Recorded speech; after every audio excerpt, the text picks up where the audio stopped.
That looks like I'll run out of battery pretty quick, but so this is another About Time production. Now I've done, this will be the 21st of these Union Pacific's Athearn ready to roll gas turbines. This is number 71 that I will have modified using the ESU decoders. So we're going to open this one up. This one's brand new, old stock, obviously. I'm going to try and do this without knocking on the floor.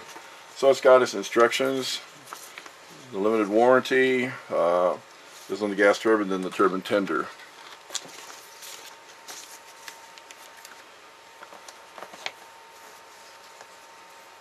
And all we're going to do right now is take out the locomotive from this original packing. And you notice it still has the ladders on it.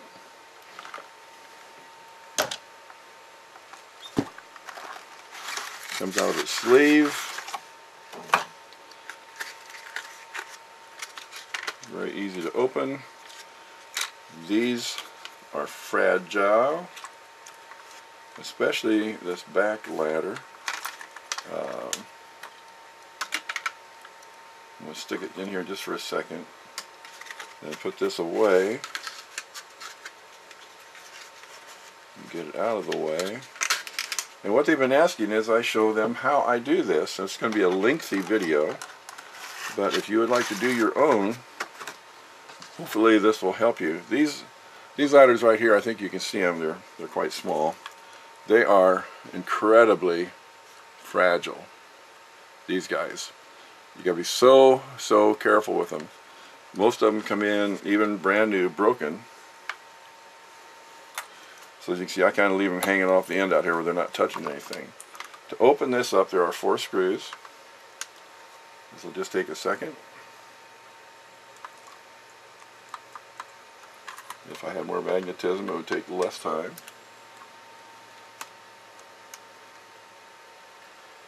But I know how to fix you.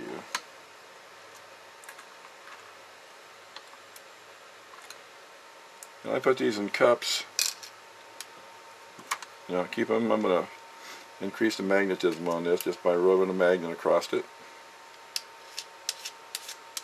You can tell when it's kind of getting more magnetism because it gets a little harder to go down the shaft of the screwdriver.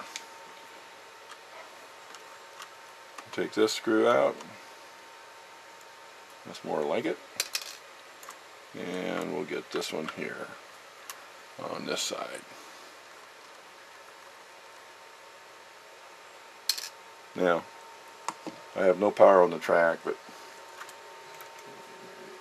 once you've done that, it comes out of its shell quite easily. And we're going to put the shell right here and put it back where it's safe for now.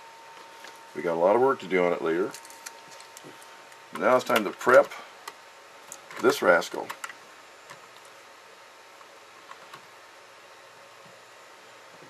Now it's just DC right now, but I'm not even going to mess with it. I'm going to assume it works. I'm going to try and zoom in a little bit on this and get to this part right here. And what I'm going to do is I'm going to remove this. This is the headlight fixture.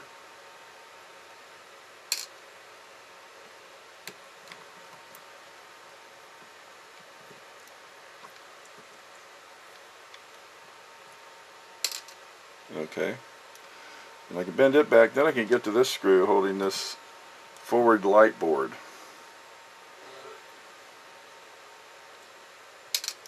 There's another little screw right back here. You just kind of have to expose it.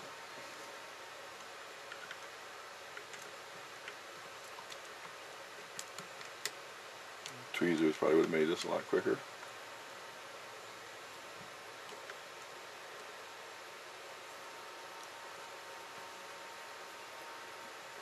And we're doing this for a couple of reasons. The main reason is we're going to remove the lights from this because they're incandescent. And we're going to rework this in a few minutes so we can prepare it for the LED lights that are going to go in. And there'll be 4 lights mounted to this.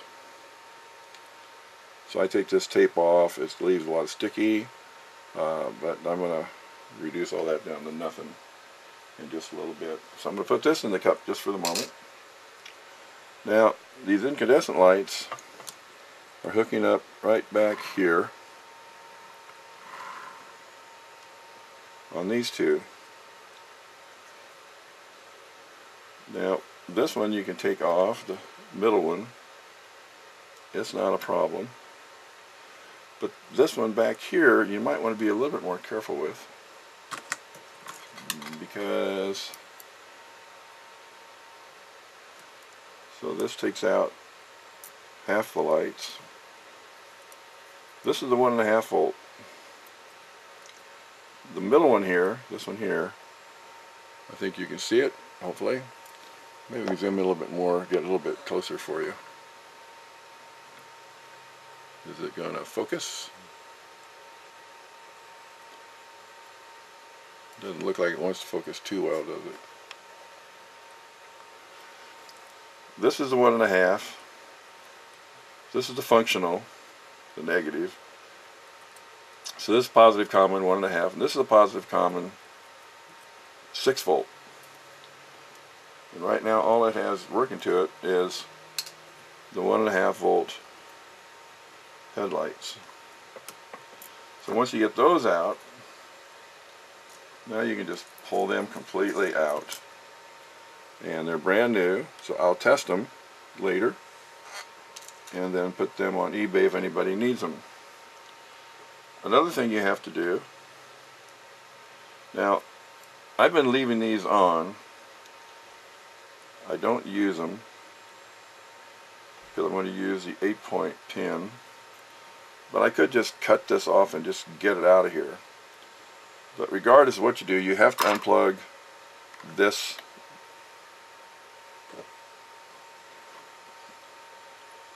Okay, so I can leave these on or I can cut them off, but what you have to do regardless is you have to unplug this DC adapter.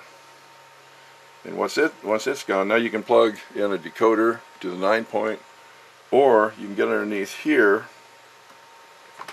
We're going to have to take this off at some point anyway, so might as well just do it now.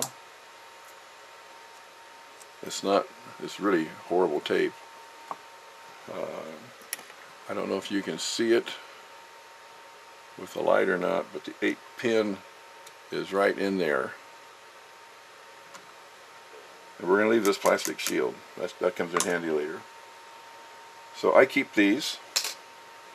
I don't know if anybody would ever need them, but we'll see.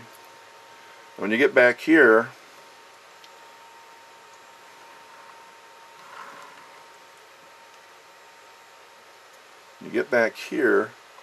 you've got this tape,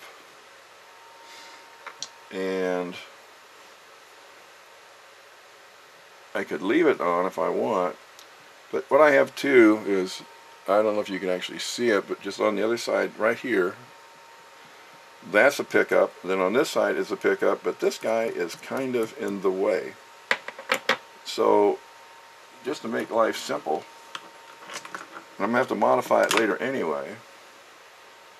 I'm going to remove it, and it just again has one of these little screws in it.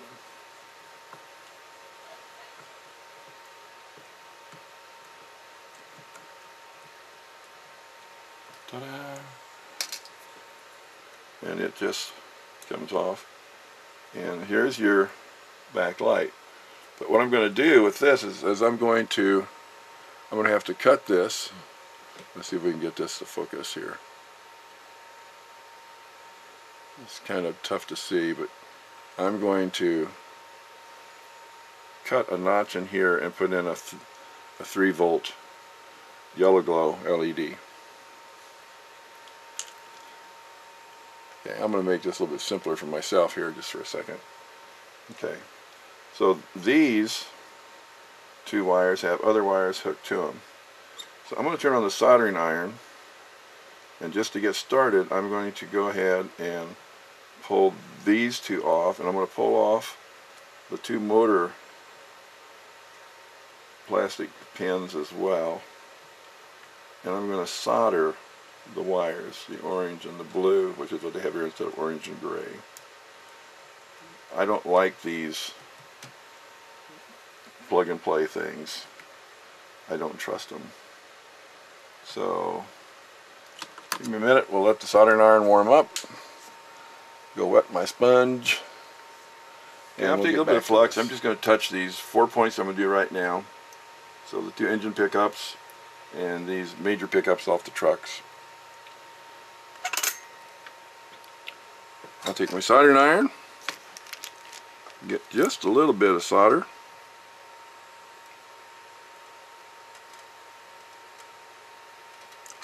Okay, it's just hot enough. Touch that long enough to let it flow.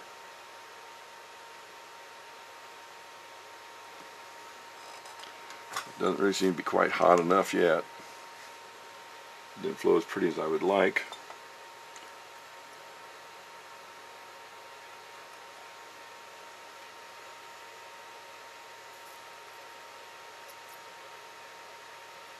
Oh, that's prettier. And just a drop.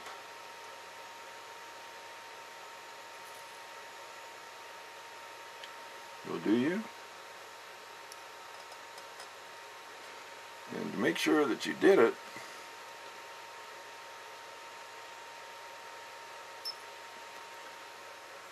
test it. Now's the time to find out if your wires can still pull out, because you don't want them to. You can do them individually. You have two wires here, but make sure they're both secure. Same thing back here with the orange and the blue. Okay. Now, gotta look at the camera. When you take this light out, you're going to notice that it has a wire, another wire hooked in there. That wire. Okay. So it has to go back in.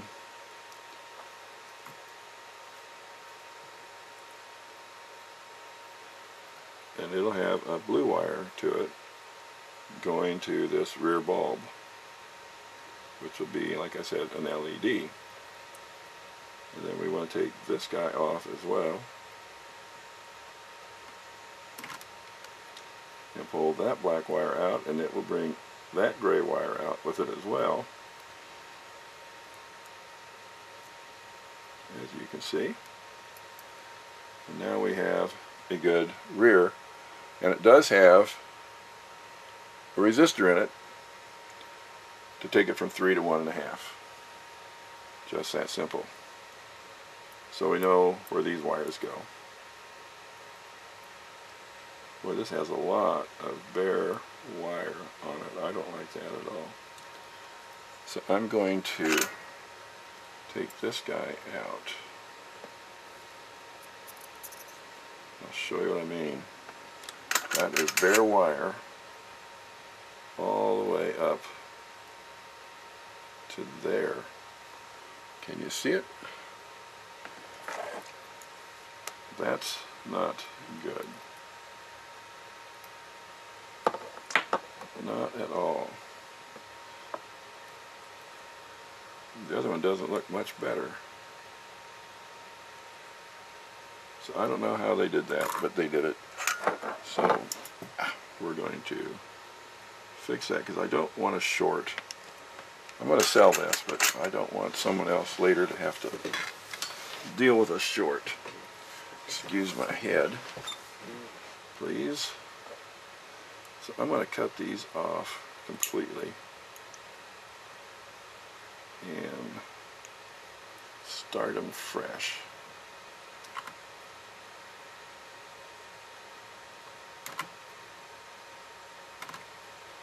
Okay, this one wants to be contraire. So, there we go. So we want to twist these two together. Okay. So they're even, but fat fingers are soft. So I use these little clothespins as wire twister pliers. Okay, I join them together. We're going to tin them. As soon as I knock that on the floor again. Okay, so we flux that, and I'll put a little bit of fresh solder on here. We're going to tin it. And it's tinned. Now we're going to cut it short. And then we're going to install it into the existing solder where it doesn't interfere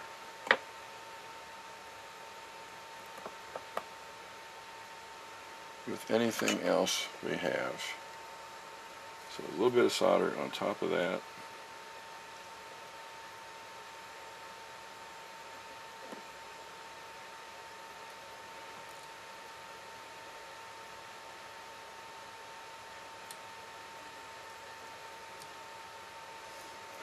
Still too long. I don't like it. Okay.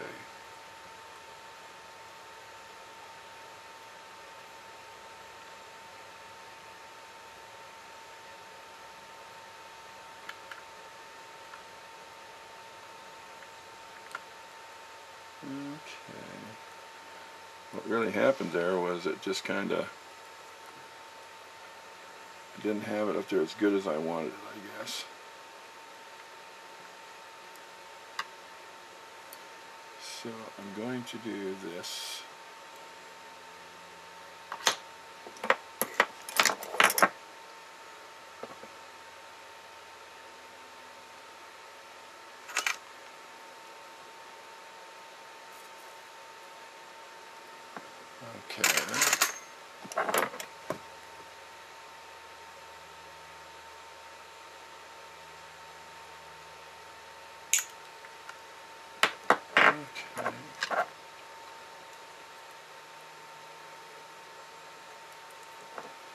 That's still quite low, isn't it?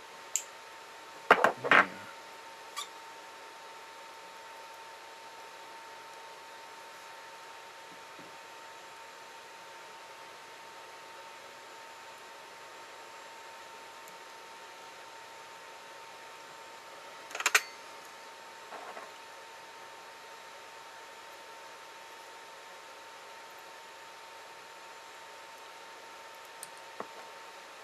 Okay.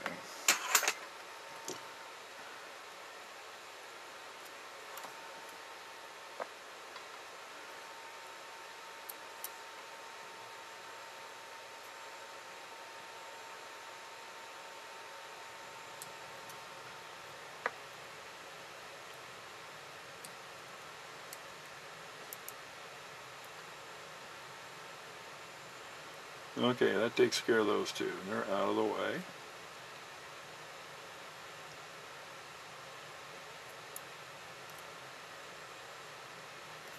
And it leaves us with these two here.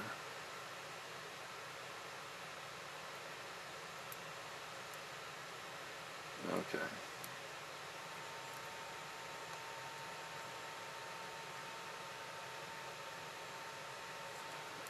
Okay. Now I can do a couple different things here. I can take a blue wire that's going to go to the light and do it now.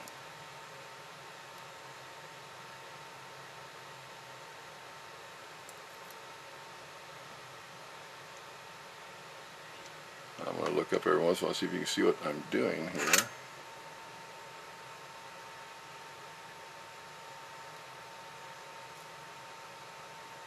Okay. Leave that down for just a second, because this wire has got to be made small, really small, like so, fluxed and tinned lightly. And then we'll see if we can get it to go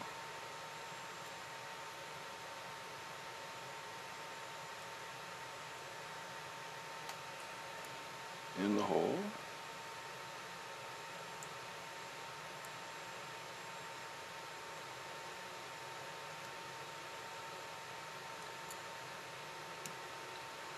And we can.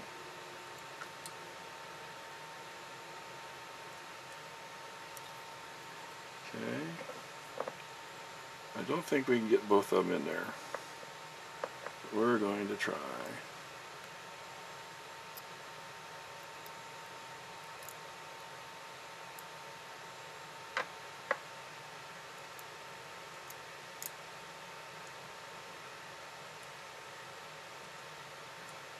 We made it. Okay.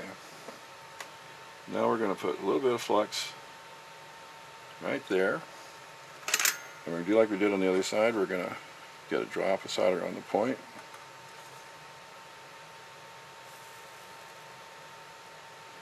And that's it. So there's the blue wire that's going to go to this backlight. And then we're going to use a yellow wire. And I still have enough solder on here to tin it. Okay. And now we have this piece right here.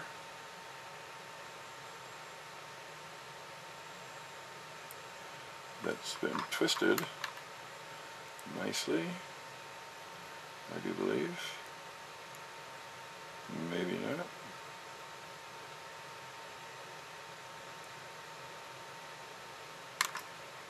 Okay. And we'll tin it.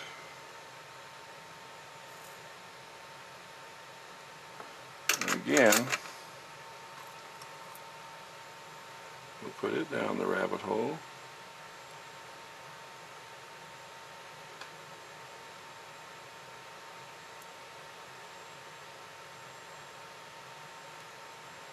And then we'll take the yellow wire and see if we can get away doing the same with it.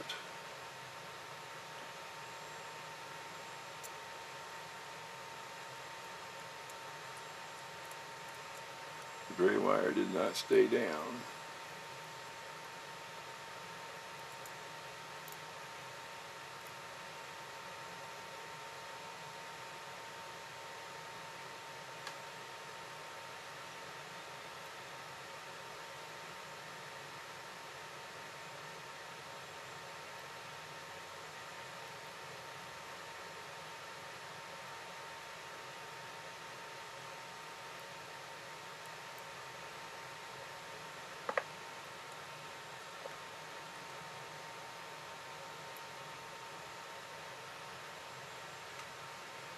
And then the yellow wire. And it wants to play. But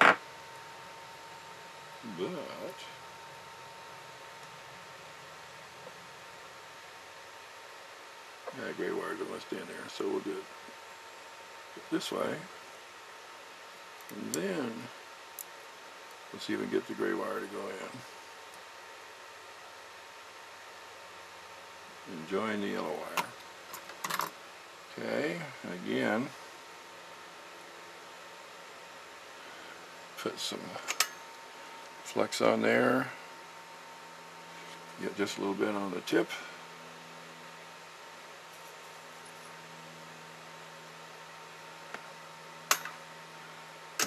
And then again, we want to make sure these can't be pulled out,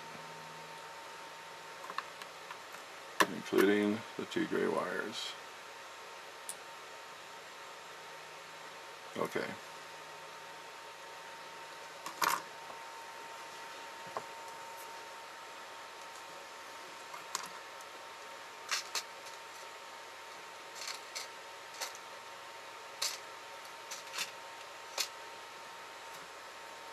Now for this guy here, I use the track cutters. And I'm going to, you can see where the light goes in. So you kind of see where the center of the light should be. So this doesn't really give you a lot of area to play with to get it centered.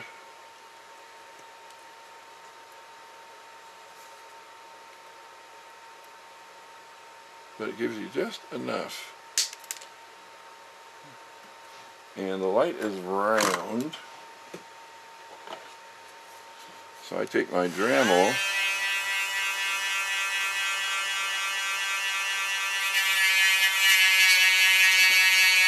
and I don't want to go any deeper.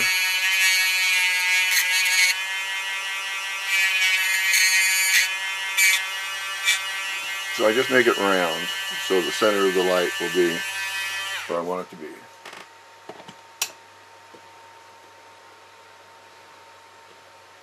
Now there's a pocket just goes in underneath there, so you want to make sure you get back in there. And then it's a short screw.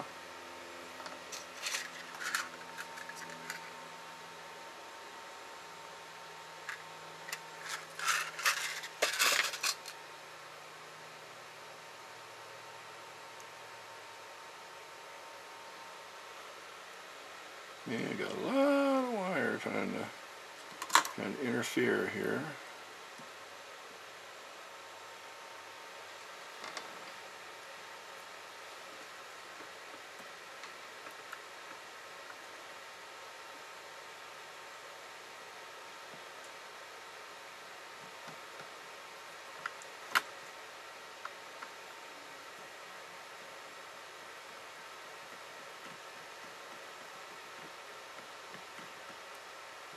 You don't want to over tighten these, just snug them up. Okay.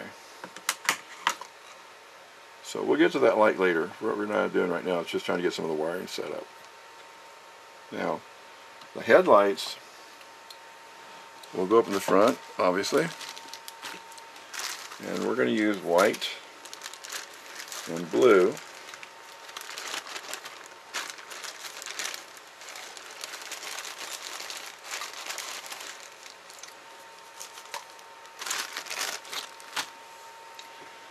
And I use a fairly fine wire. It's a 36 2 amp.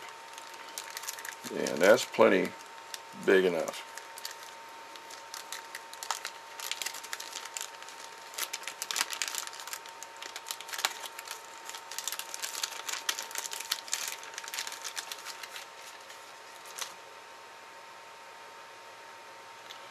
You're going to need 2 strands of this.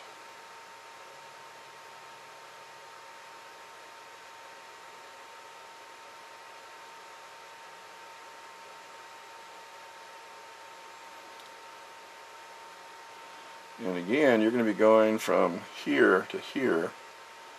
So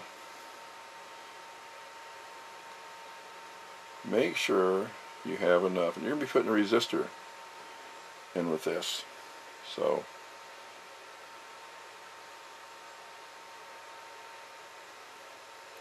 from there to there, I'm going to have a little bit more.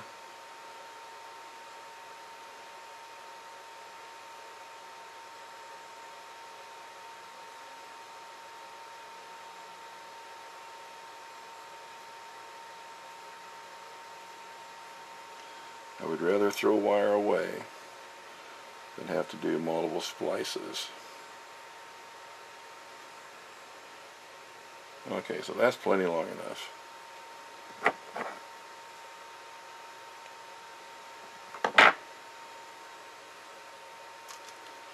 And again,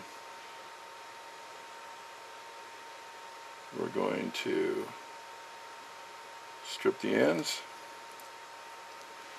and these will get combined. So we're going to twist these together.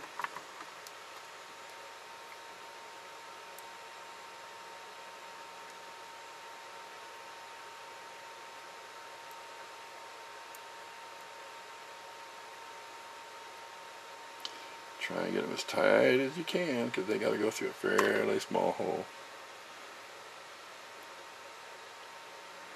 Flux and 10. Okay, now you remember the center hole here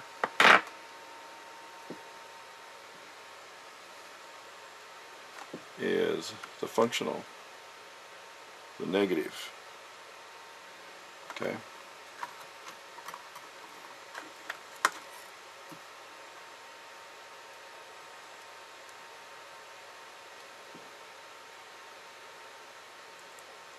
Okay, that's the negative. So I guess the white wire for the headlights. And there's two of them.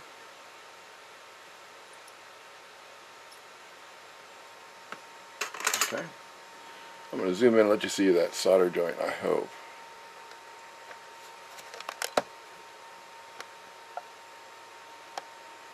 So that solder joint right there, it's very small. Come out just so far. Kind of figure out where you're going to want your resistors to be, where they're not in the way. Okay. And then if you want, you can go ahead and cut this one too. You just kind of keep them handy. And again, we're going to strip the ends off. Okay, but these are going to be separate now.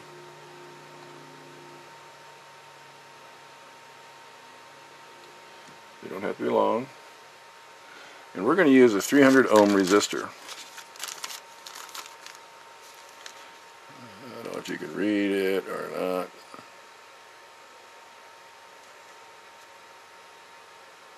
Doesn't look like it wants to cooperate too much with 300 ohm resistor.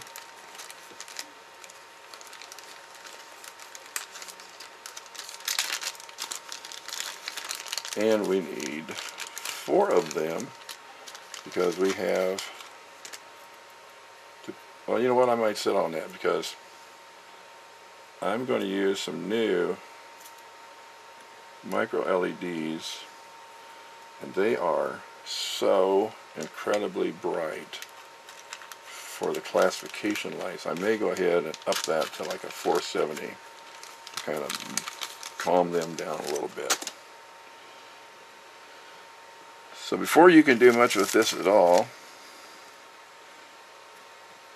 you're going to install heat shrink. So let's prep these and then tin them.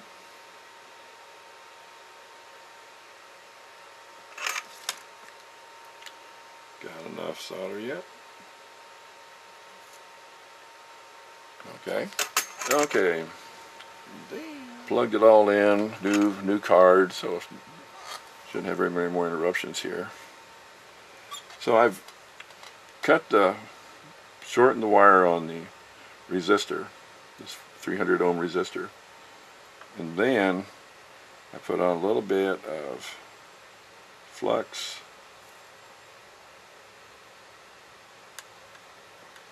And that's all it takes. Ta-da. Good. Okay. Bring this up and I'll shrink it down a little bit. Now I want to get the second resistor. Do the same thing with it. Cut it short.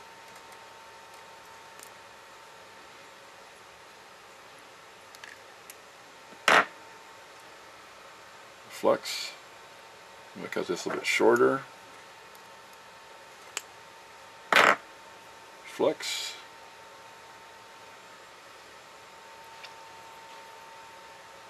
Get something that'll kind of control the wire a little bit for me.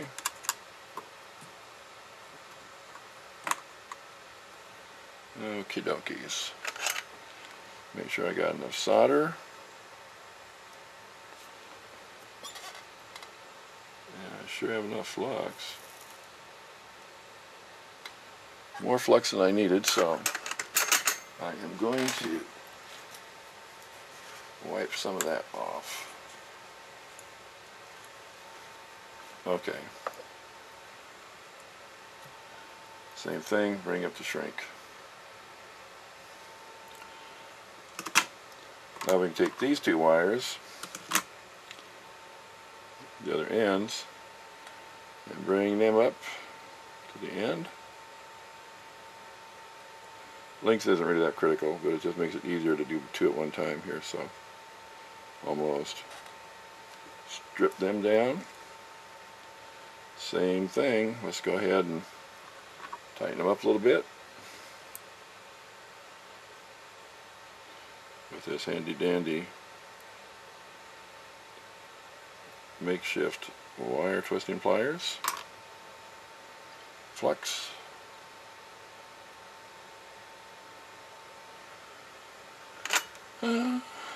Tin.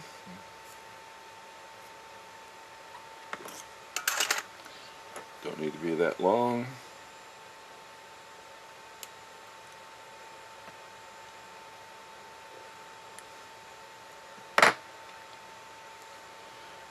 Okay.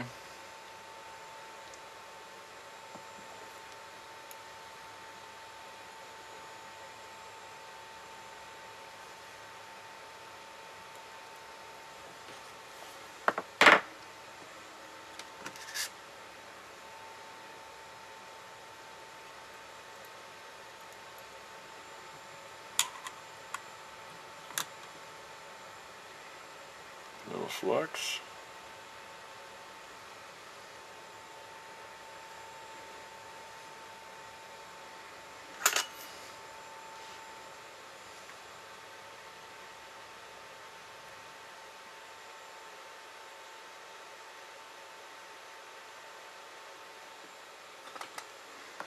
I think I'm okay. Take a look.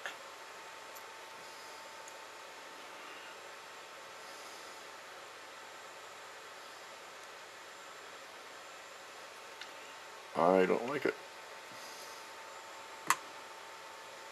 It's functional.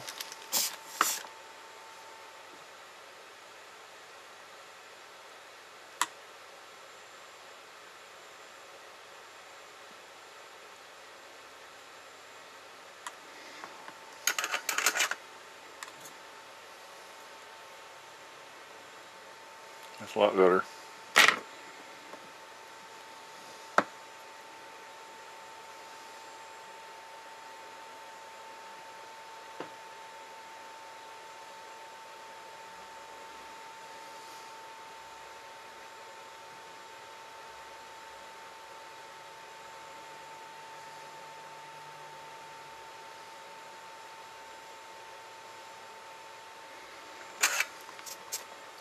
Sometimes these shrink.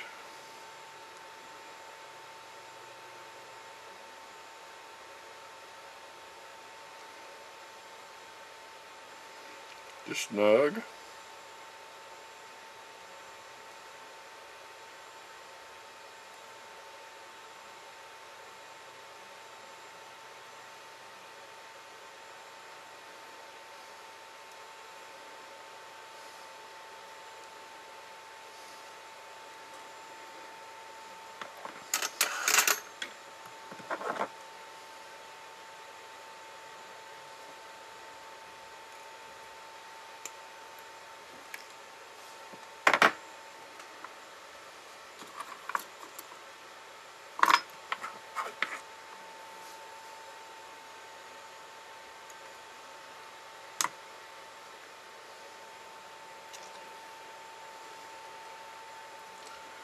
Flux.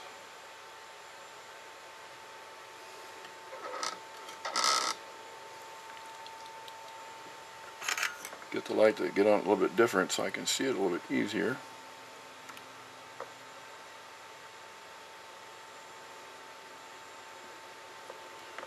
Okay.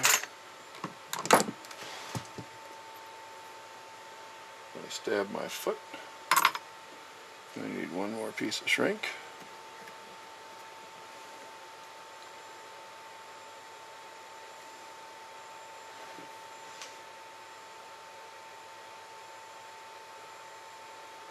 Okie dokies.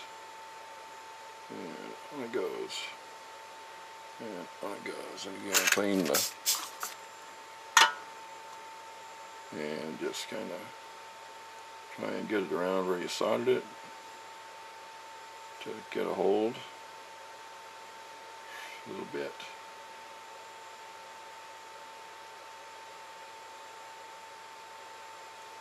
Because you just don't want it to come back and expose the hot wire. Now, these are going to get joined together about the same way. So try and line them up best you can.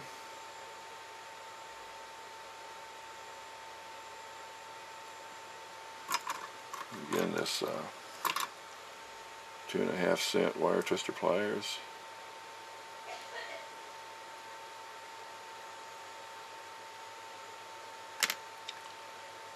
Okay, a little bit of flux. I think you can notice you can't even hardly see what I'm putting on there because it's so little. We'll tin them.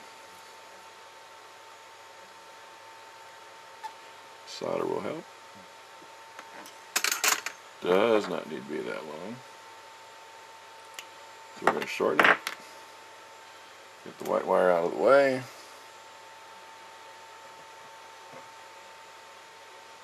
Just put just a little bit of flux right there. Put that in the hole.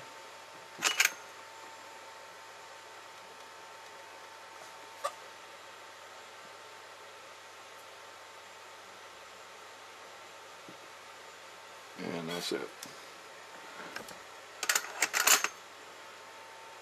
So you're pretty much wired. You've got the engine, the motor pickups, you've got the back lights, you've got the front lights. Eventually we're going to get back up into this.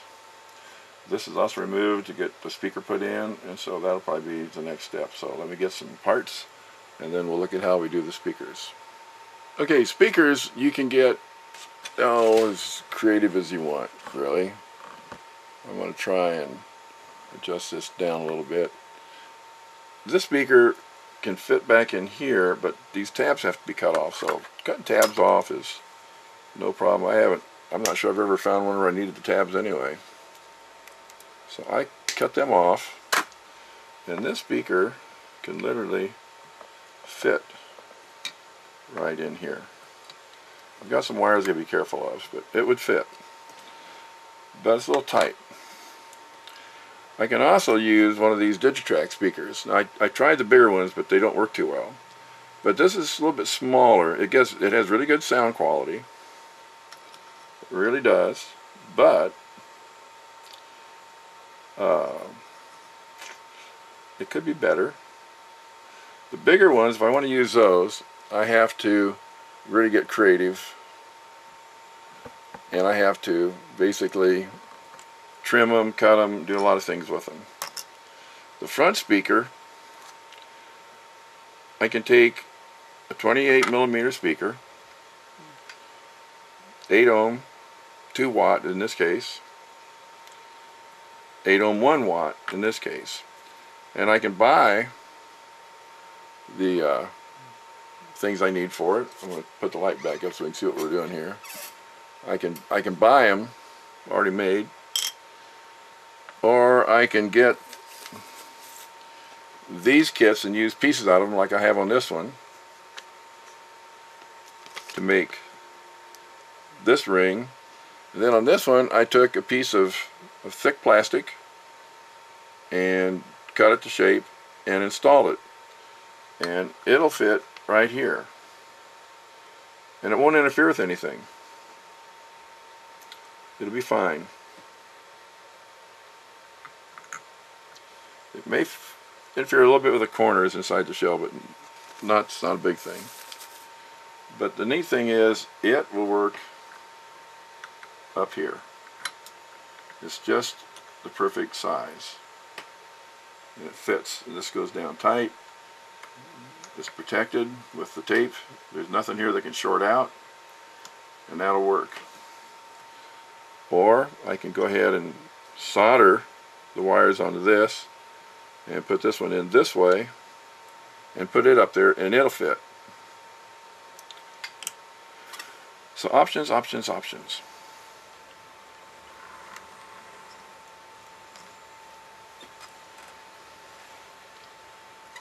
Okay, so I'm doing the speaker, the 28mm with the plastic up here, because I know these work. I've done them before. They're really good. They sound great. You always want to have some type of a compartment for these things, because if you don't, these speakers don't hardly make any sound at all. They got to have something that's going to control the sound, and pushing it out the back is one of the best things to do. So now I use, to get these in place,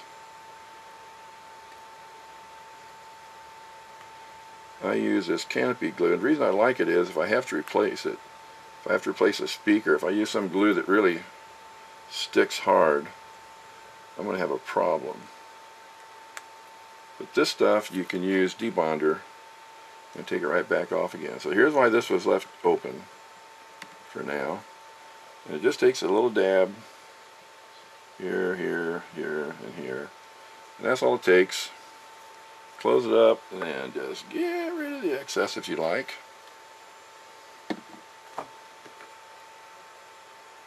And just drop it in. And penetrate. Now we can put these screws back in.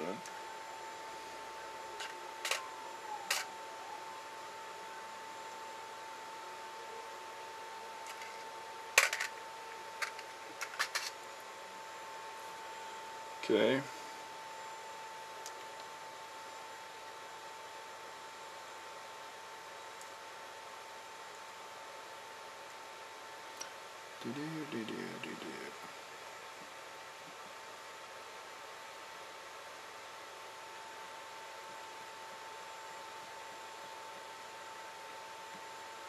I'm not going to tighten that at all, because I may need to swing this guy around a little bit to get him located and started. And now he's in, and again, just snug. These are not going to go anywhere. And this speaker is in place. And again, I left this orange wire, and it'll hook up to the right side of the back speaker, whichever one I decide to use.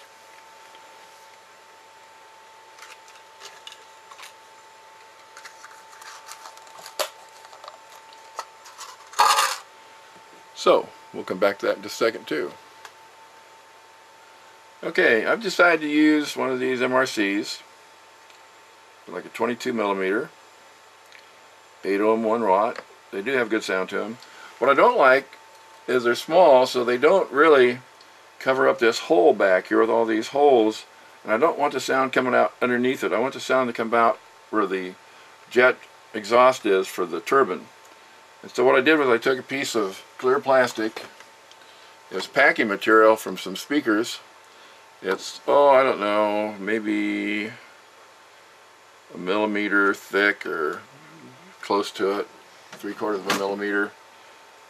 So now, to put this speaker in place, I've got to go ahead and get out the decoder. And it's a Loksound, and it's a 73-400.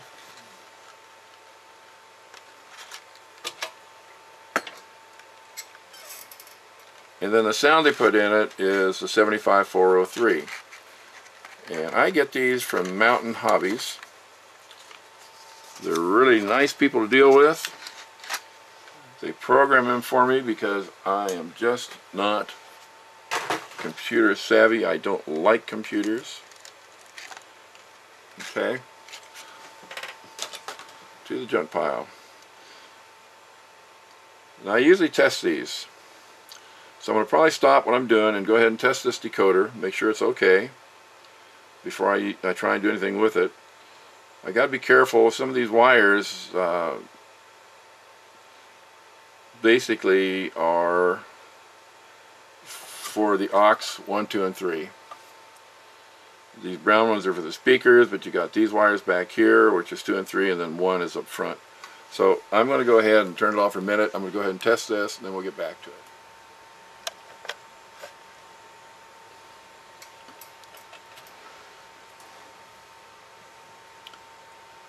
Okay, I've got the light turned off so we can kind of see what we're doing here. So I've got it plugged in. These wires down here, I don't know if you can see them, with the pink and the aqua, whatever it is, I terminate those where they can't do anything. Now I've turned off 3 and 7. I'm using this decoder. I'm going to turn on 5, which would be aux 3. And it turned on. And I can use any of those 3 wires for aux 3. With the F8, start the motor.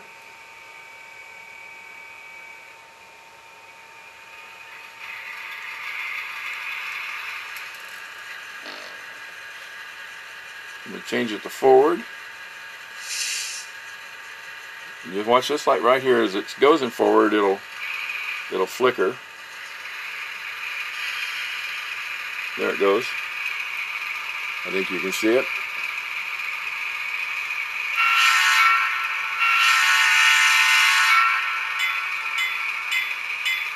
I'm going to hit F7,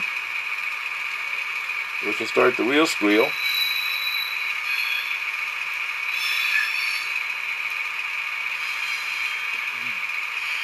We'll bring it to a stop, change direction, and turn on the headlight. It shows it's going forward, actually reverse, I'm sorry. Forward will give me the green, red will give me the reverse. Still got F7 turned on. We're going to go to speed step 1.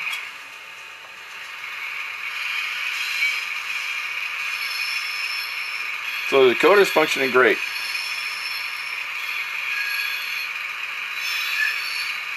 I don't have to mess with any CVs or anything else to get control of my diesel or my turbine, which is F3.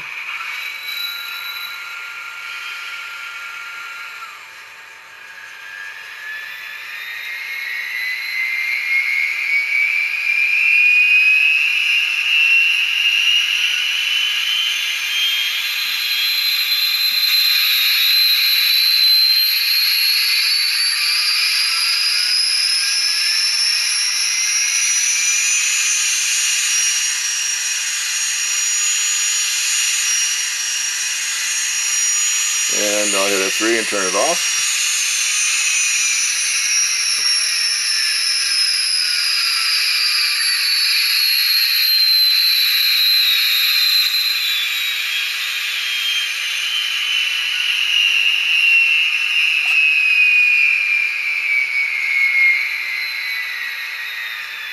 Turn off aux 3, turn off my headlights.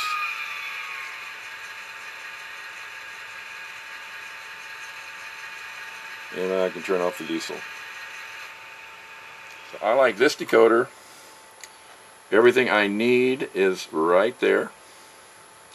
Now again, I'm not going to take a chance with these things, so I'm cutting off their ends where I stripped them back,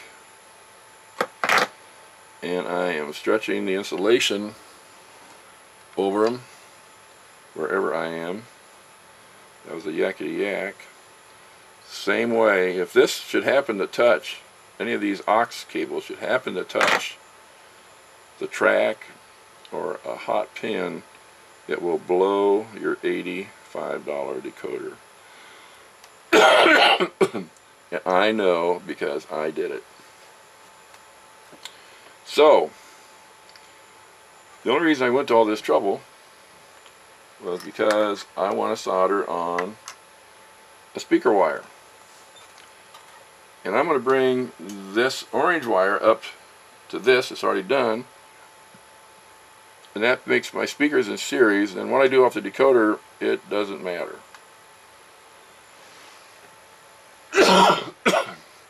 Excuse me, this desert air is killing us. Just about everybody and their dog has a respiratory problem out here.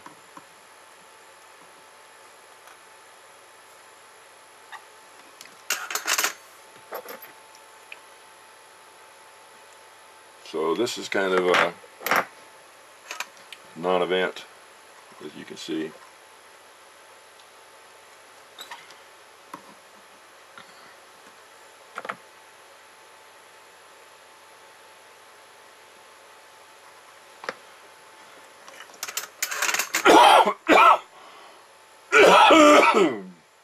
I will try and cut that out of the video.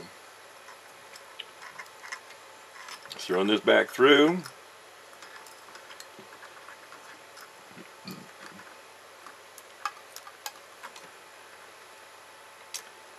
Then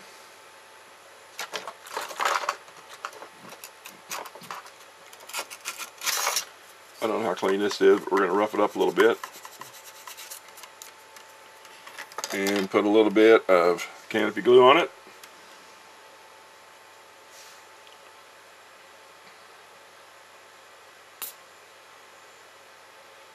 That ought to do it. And if it didn't, that did.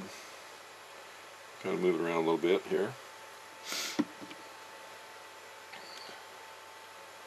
And then we're going to put it in here, put it back as far as I can, center it, and just leave it.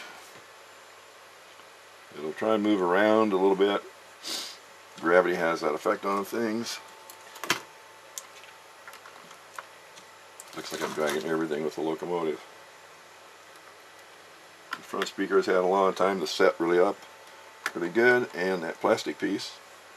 But as you can see, doing that kind of move that around.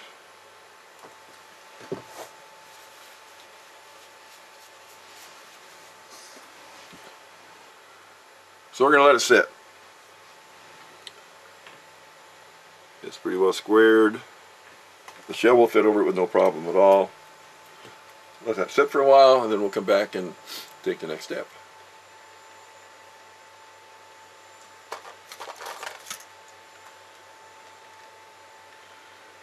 Okay, so to prepare this thing for the LED lights, this being the front part of the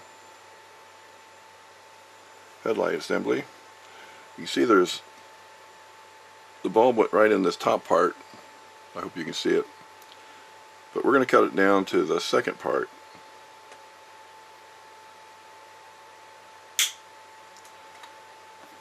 And then the bottom one, this bulb goes right down almost flush. So we're going to just about flush it out. And again, I'm going to use the Dremel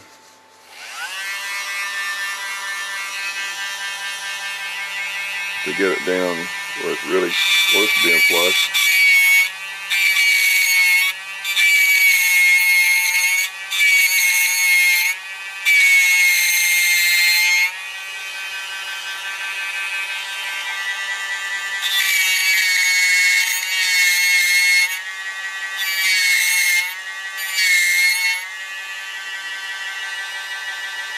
Just about there.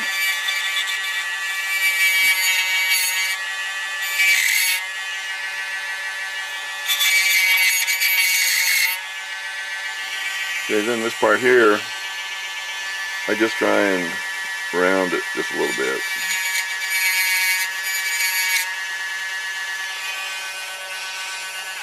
That's good.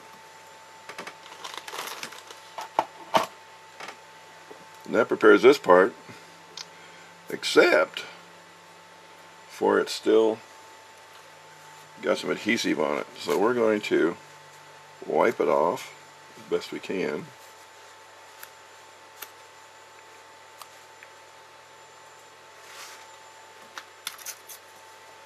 And then we're going to kind of sand it down to where we got a surface that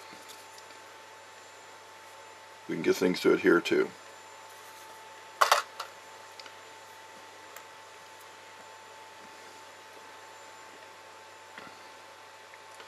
So this is the 3mm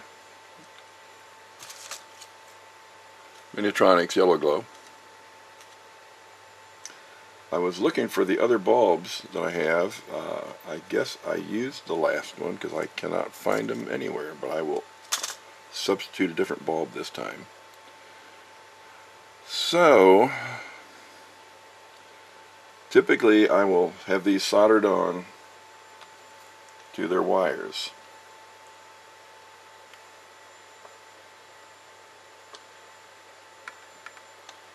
But not this time. So what I'm going to do though is go through the shrink. I think I still have a small piece that fits over. Gotta be bigger than that and smaller than that. So I don't seem to have one. So I shall get one.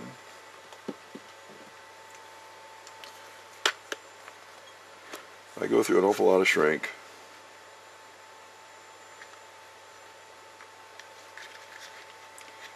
These seem to be about the most popular. Hardly ever use the great big ones.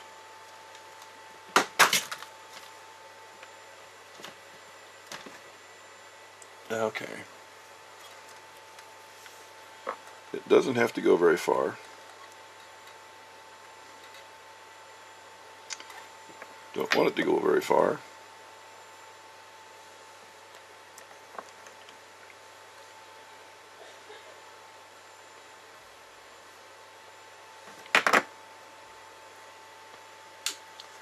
And of course I use a soldering iron to shrink it. But before I do any of that,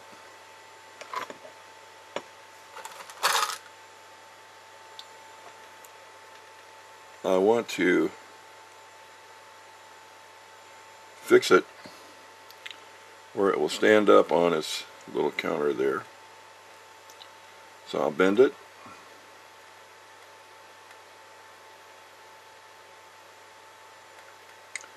And bend it.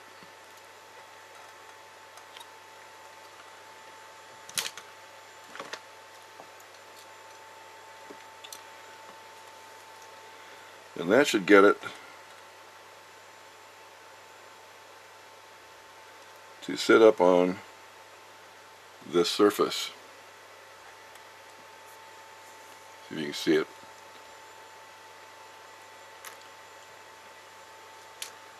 And it's typically a little bit of trial and error to get it really where I want it.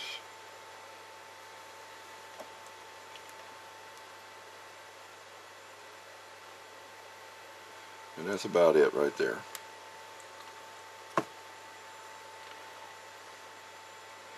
And it'll be on top. And another one will be on the bottom. And I'm going to use a flat nose bulb. Except I grabbed the wrong one.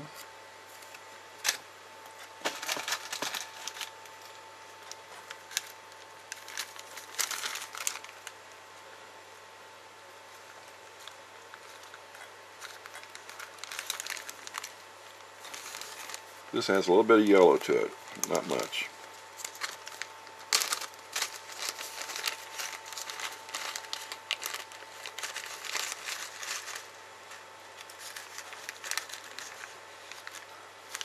Okay.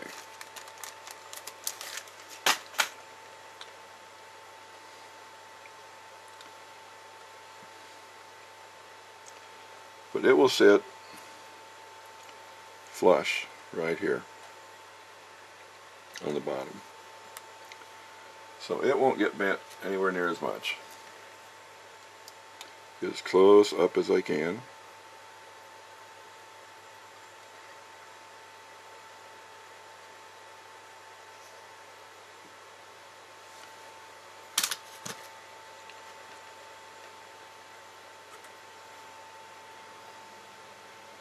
And that'll just about do it, with one little exception. It's like a cap. So I'm going to flatten the bottom part.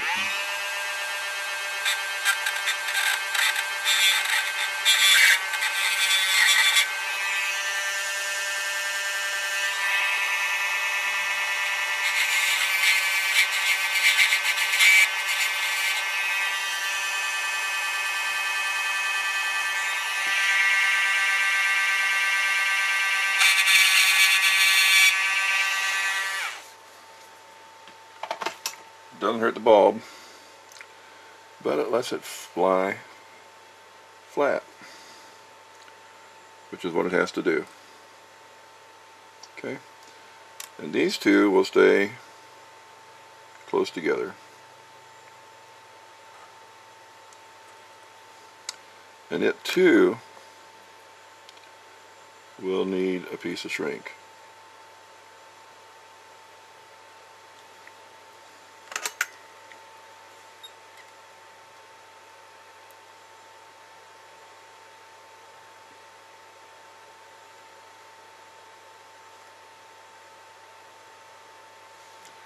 Don't stay on it very long.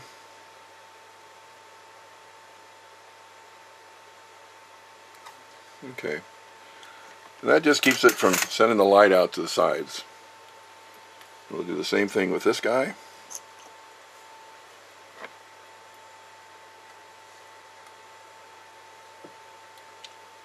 And then it kind of hoods out, so just kiss it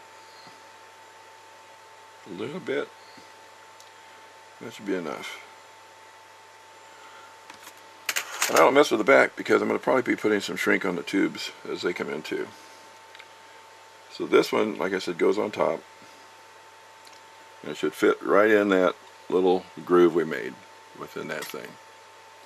I know it's small, it's kind of hard to see, but I think you get the idea. So once again,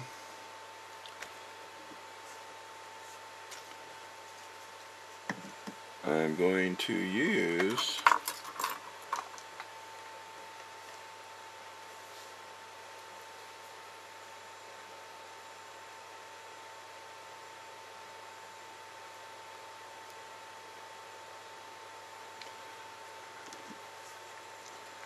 this good stuff.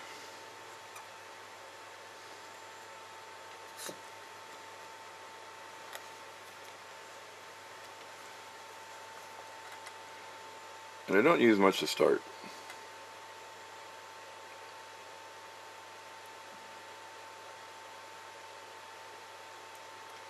Because what I want it to do is get tacky really quick.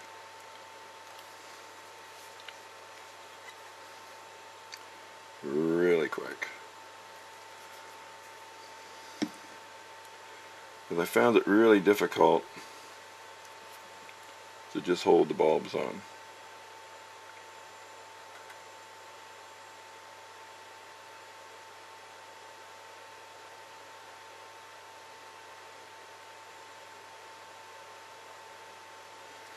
Just try and center it as best you can.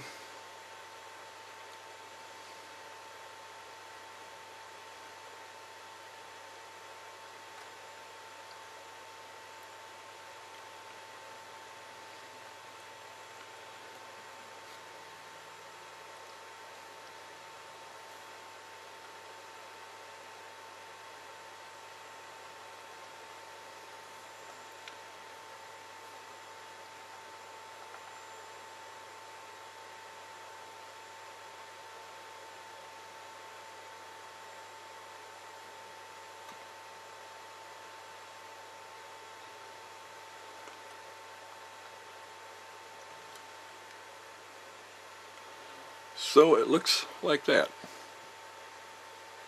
I know it's really tough to see, but anyway. Then you just let that cure. Typically overnight is about the best way to do it.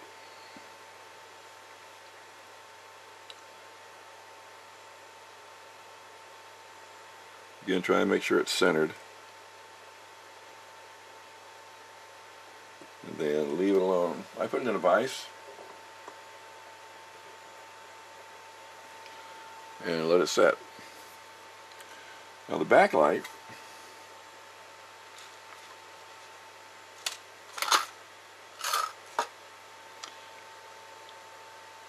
is also,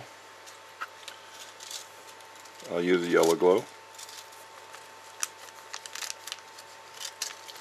These, by the way, are a little bit over $3 a piece, so they're, but they are the most realistic looking that I've found. And I go through so many of these. It looks like I have just enough for this locomotive.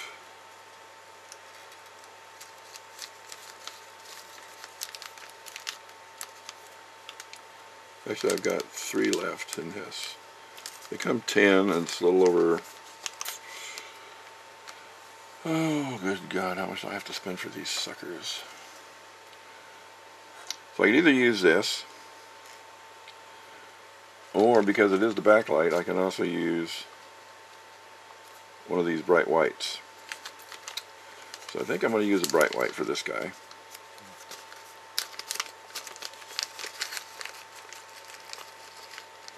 I've been using them, and they really are bright white. They don't have the yellow, but you don't get to see this light. The tender's in the way.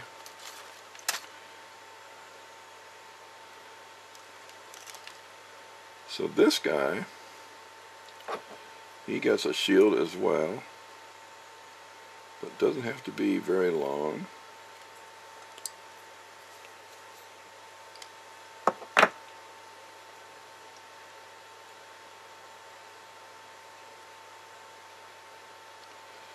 And again,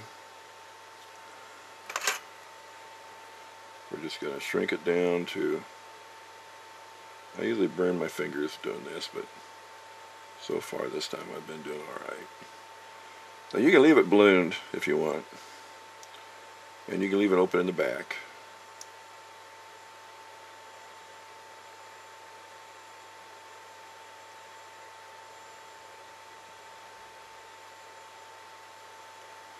Okay, because what this is going to do now, you know, this is the short one, so it's going to be on the yellow wire. This guy here. And you can do this a couple different ways. You can glue this in. It'll be shorter, but it has to be flush. Like right flush with this piece right here. I hope you can see that.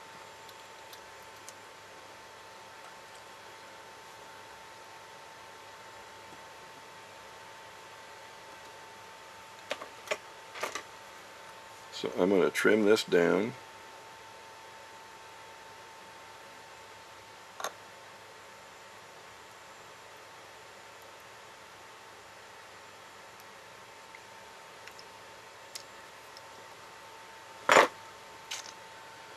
Take the yellow wire. Like I say, it can be.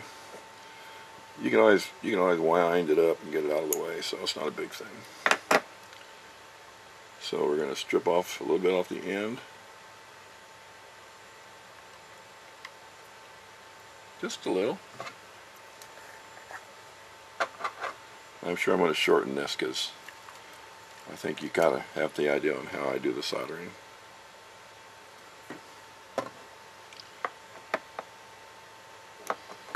Okay,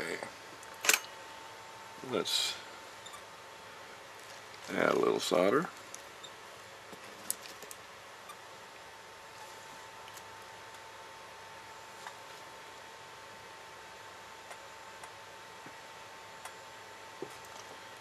Okay, need a little shrink. I've kind of run out of my pre-cut, so I'll cut some more. I buy this by the spool. Big old reel full of this stuff.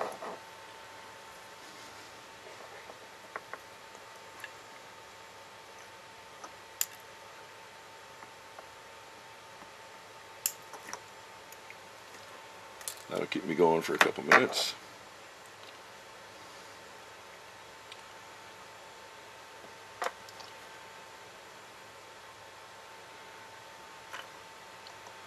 Put a piece of shrink on the yellow wire.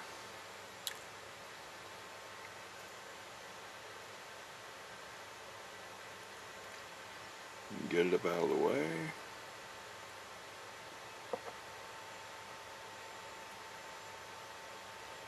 Because I don't want it to shrink.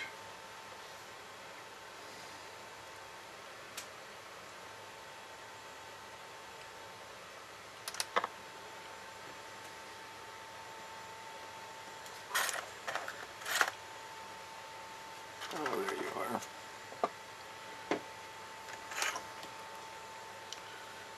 are. Okay.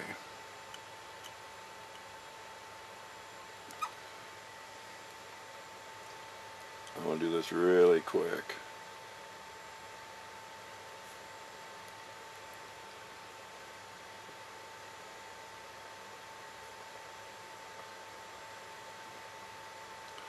There we go. It ain't pretty, but it's secure. And this can go hopefully right on in.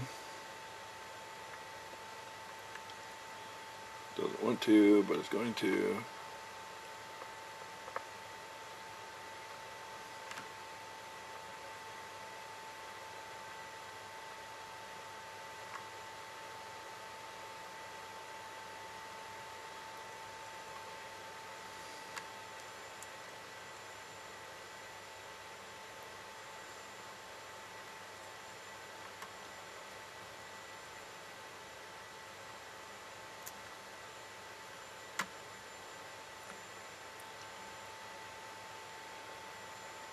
Okay, then there's the blue.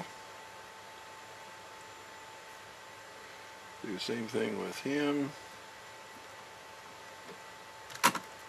Hopefully. Again, we don't need much wire.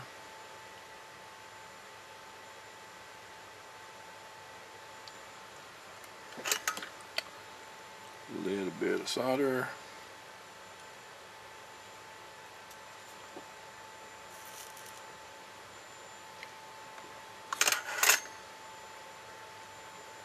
And we're going to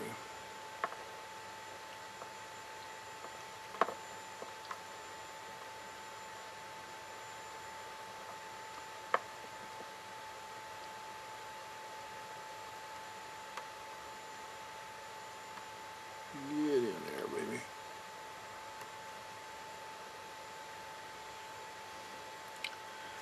Put a piece of black on it.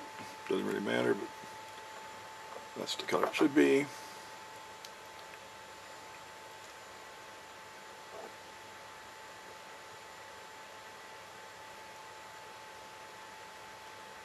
And that didn't tin.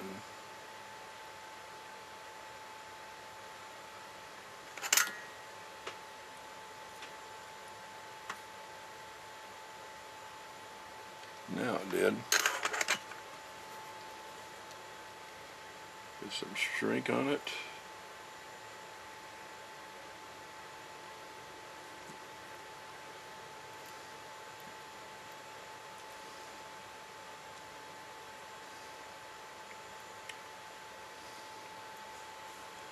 Okay. And we're going to give ourselves a little more room this time.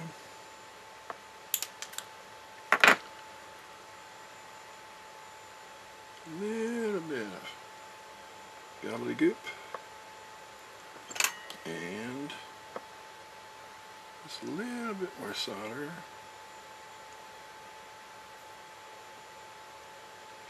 That's it.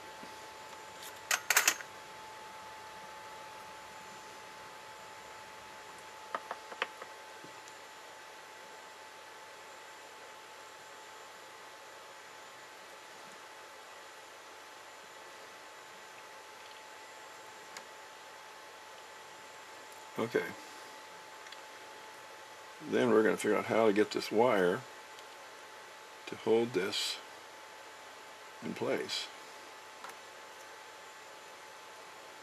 while everything sets up.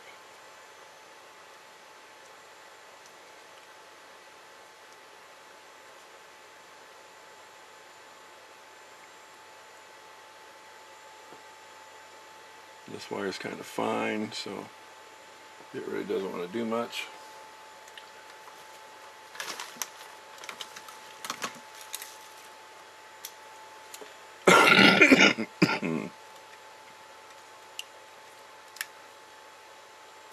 So that's where the special tools come in.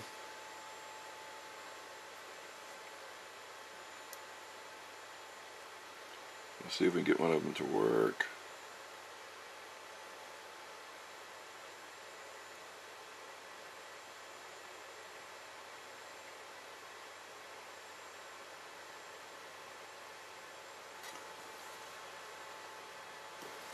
Kind of like so.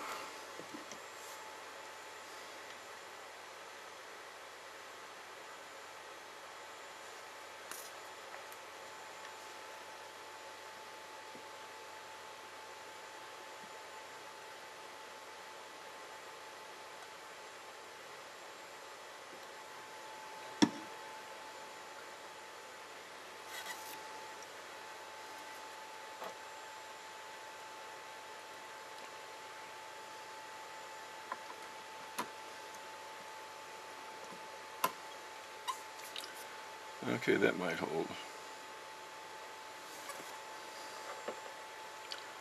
Okay.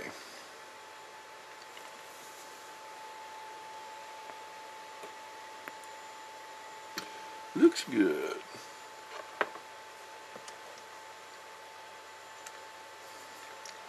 And we'll put this one away for now, but we will be using it later in the tender.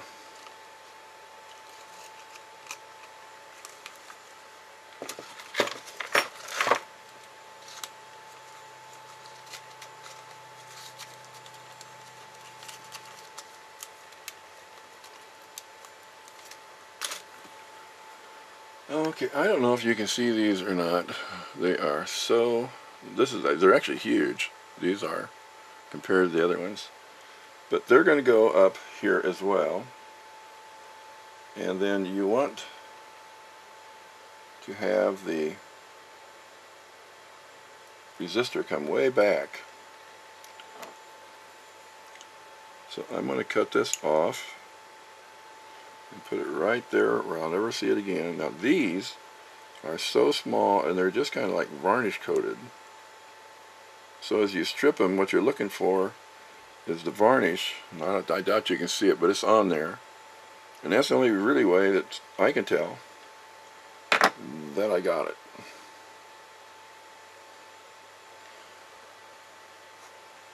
And again, we're going to see if we have enough solder. We do. It's a small wire. Okay. Then we're going to put some shrink on the top part, like so.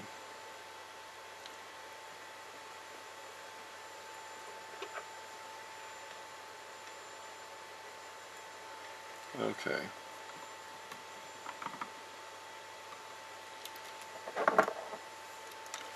So I have to readjust everything so you can see what I'm doing here. Now I guess you can see it right there.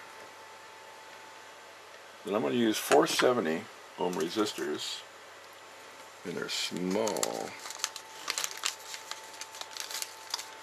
But I want to use the 470s.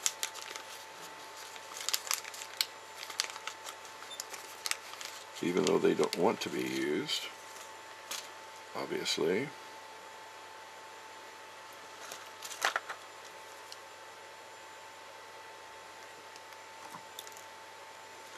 Okay.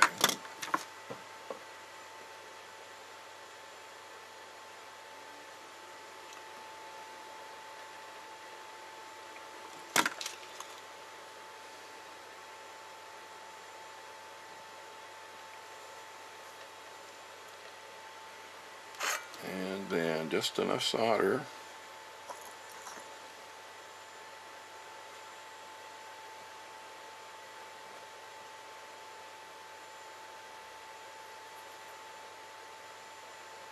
To get it to stick. And then we cut off the other side short as well.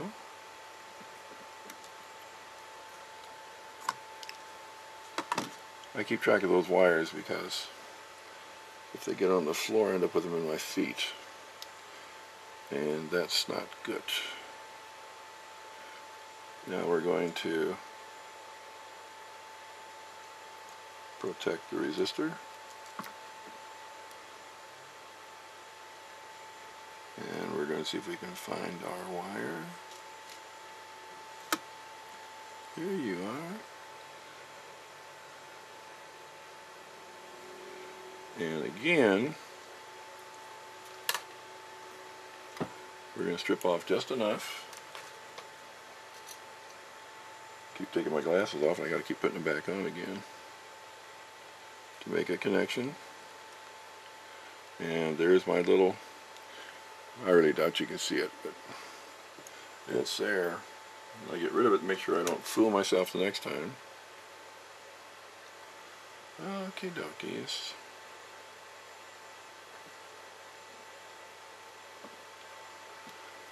Okie dokies.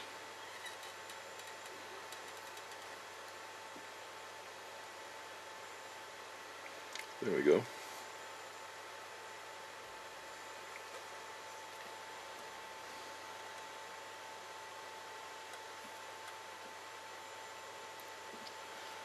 And that's that.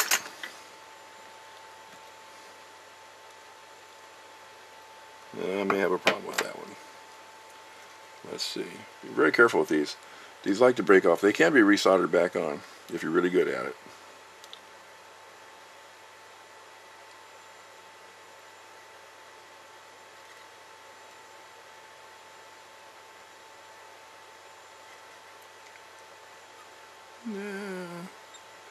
No, that's an ugly solder joint.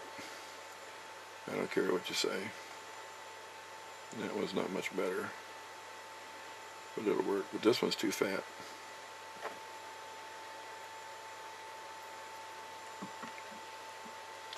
So it's got to be redone. Like I say, these toothpicks or these clothespins are really nice to have.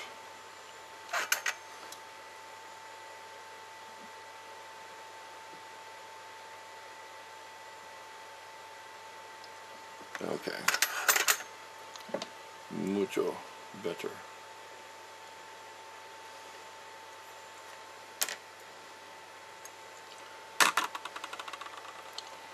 So this was a short wire.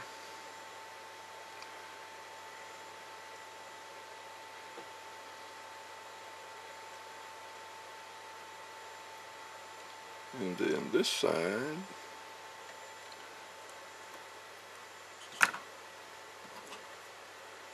should be okay.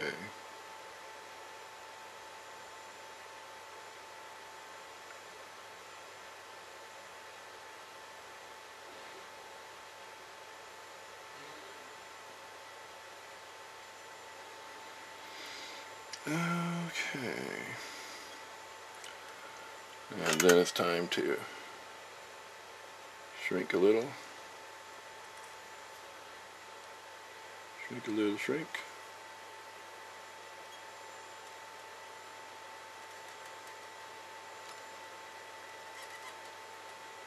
That's good.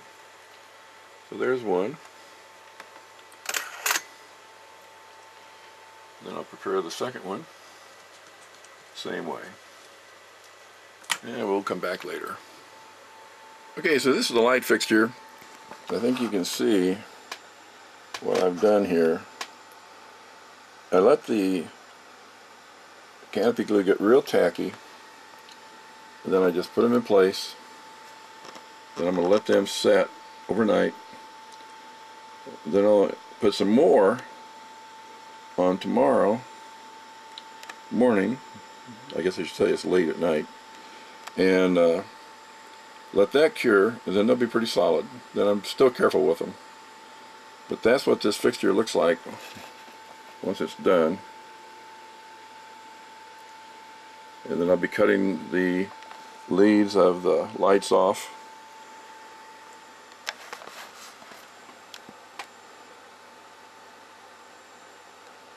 And then hooking the wires up to those with a little bit of shrink just to protect them.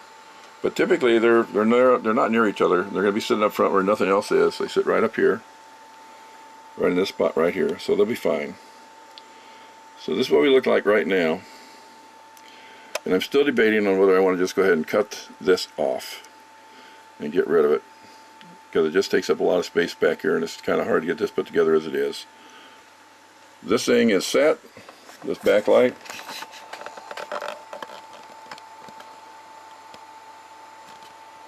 And it's looking pretty good.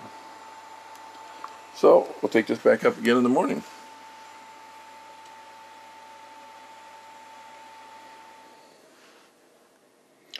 Okay, it's morning. I've got this another coat of the Canopy glue on it, top and bottom.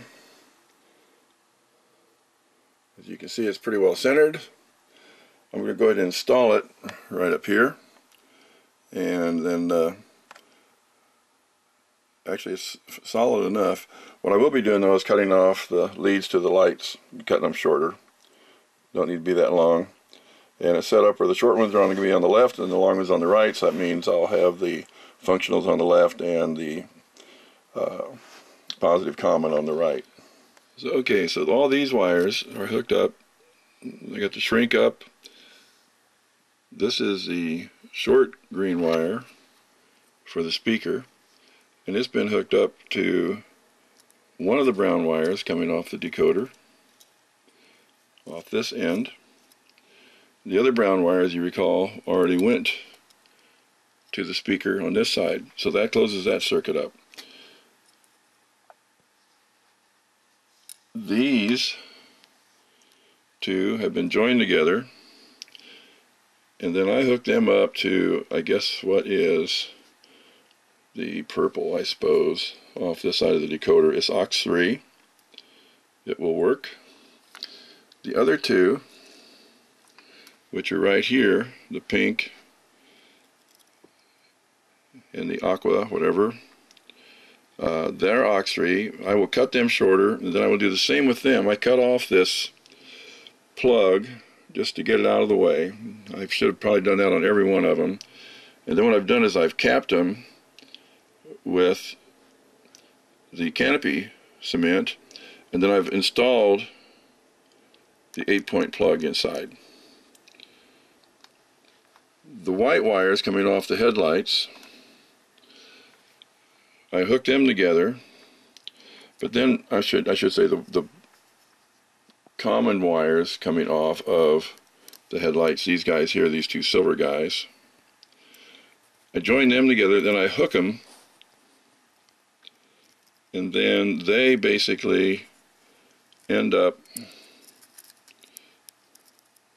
going right to here, the common positive, like the blue wires, and that gives me my 6 volts. And of course they've got these 470 ohm resistors, hopefully, which will soften these lights. They're so big and they are incredibly bright. If that doesn't work, I will remove these and put in the 300s again and just light up the front end of this train. I think that's about all I've done. It was all just a bunch of soldering. I've already showed you a lot of soldering. I try and keep a little extra wire.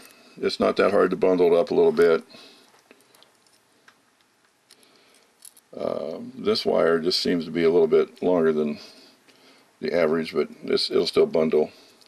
But you're going to have to get all these wires into the middle up here to make sure that when the post comes in from the shell, it doesn't trap a wire and pin it. It'll cut it. Same thing in the back with this here. So I'm going to go ahead and I have everything secure. I've checked all my wires. Everything's covered. Everything should be safe. And I'm going to go ahead and start this up in just a second. Okay, so everything looks like it's okay. The track is clean. We can turn it on. So I'm going to turn on these lights first, see if they even work. And oh boy, they're still really, really bright even with the 470. The headlight comes on. We'll reverse it, see if we have a backlight. And we do. I don't know if you can see it, but it's on. You can see my hand. I can turn the lights off for a second. Now you can see it real easy. Turn the lights back on. Start the motor. Let's see how the speakers.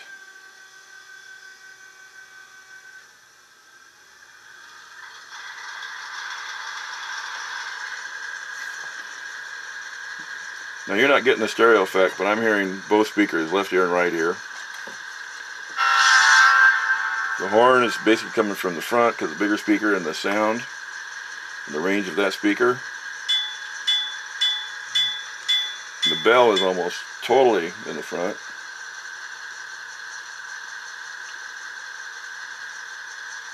It's in reverse. We'll see if it'll go back a little bit.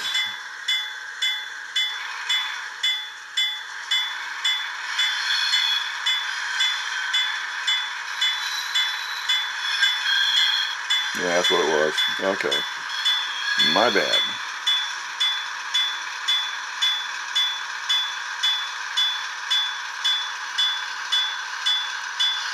Okay, then the noisy thing, let's see where it stands from. Hit. So we hit 3 to start up the gas turbine.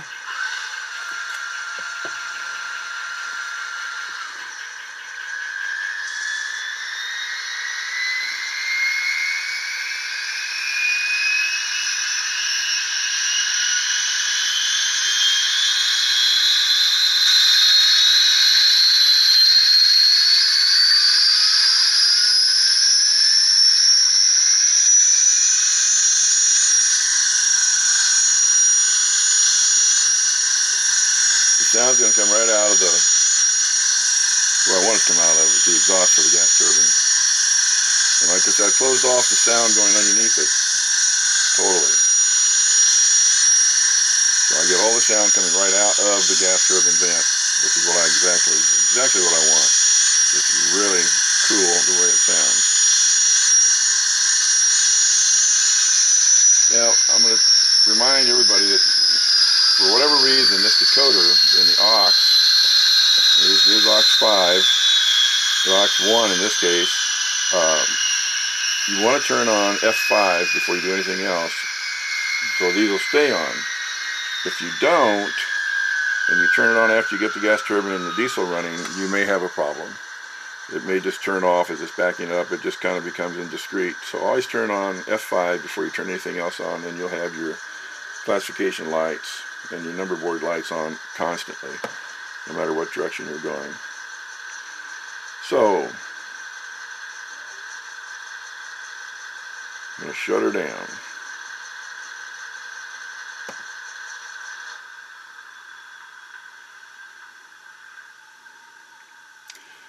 So now what I'll do is I'll come back and shrink all of these shrink wraps I've put on here. I'm going to cut these down and put on some Canopy glue like I did the other ones to cap them off, so I don't have to ever worry about them shorting out. And then I'm going to wrap it up, get all the wiring. I'm going to replace this black tape with some new tape. I'll come back here, get all this wiring put back in place. I got to wait till these dry quite some time, so it'll be a while. But when I come back, we'll take a look at that and see what it looks like when it's all bundled up. Meantime, I'm going to take the shell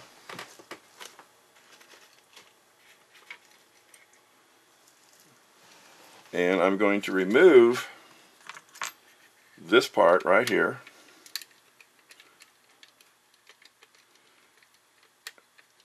And give it a crew. I'm going to put in a engineer and a conductor, and then they can go back in. I don't think I need to do anything back here with this one because of the speaker I put in, but sometimes if I put in a larger speaker, unfortunately when you do that, I need to come back and trim this area right here. I hope you can see it. It's got some nubs on it. You can knock these down, flush them, and it gives you just that 1.5 millimeters that you need to get this to go on without interfering with the speaker that's in here. And again, it's just, the problem is with this setup like it is, it doesn't give you a lot of space to put any kind of speaker in here. This speaker is small enough, but it's good enough. It's going to give you the sound you need, especially with the big speaker up front with a bigger baffle. So it's not going to be a problem, but sometimes I do have to clear these off. I'll also check all the windows, make sure they're still tight and in really good. So I'll put an engineer and a conductor in there, and then we'll come back and see what we got.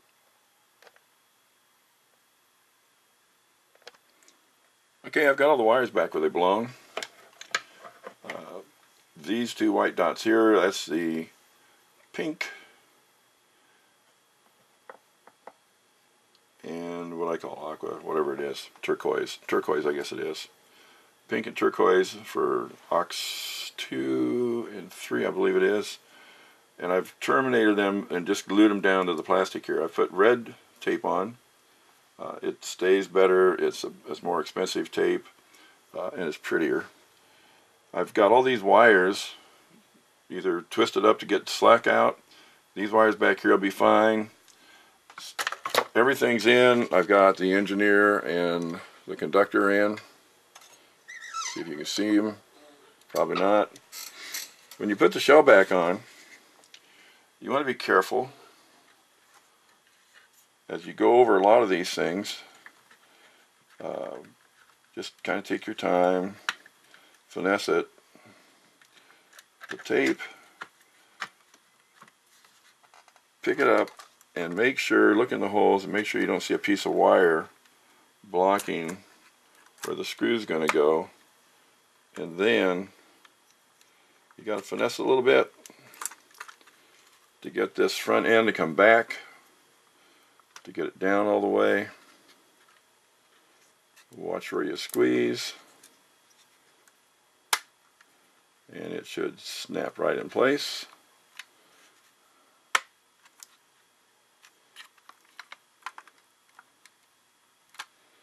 And then you can put the screws back in it and it should be fine.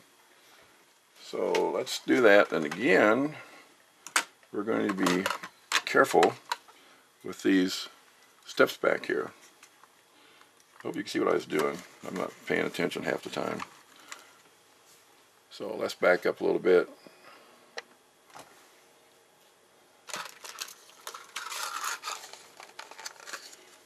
We got the 4 screws.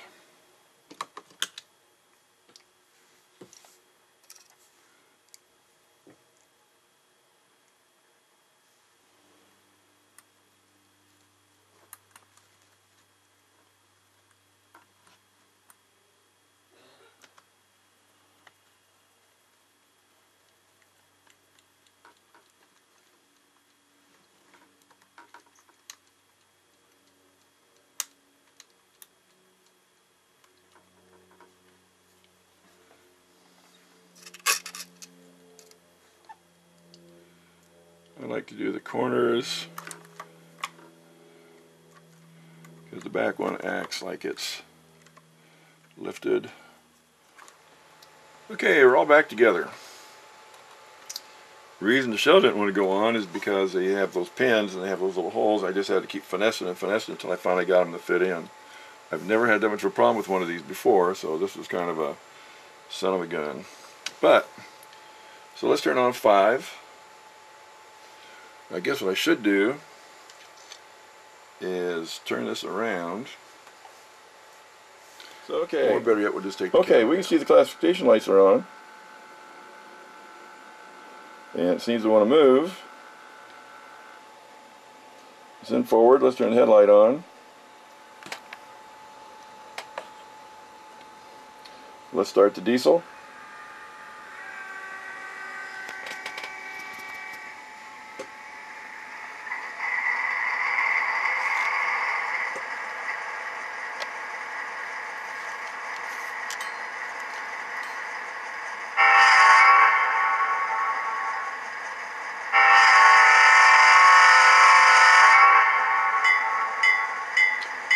put it in reverse. See if our backup light comes on. It's on. It's very bright. Big difference between what Athearn gives us and what we can put in him. We hit F7, and then step 1.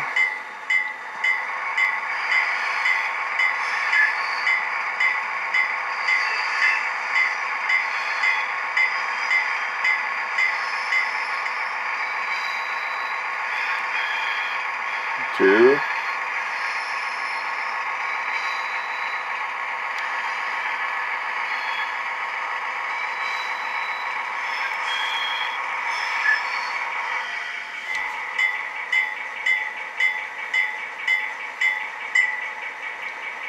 Okay, we'll put it back and forward and start up the turbine.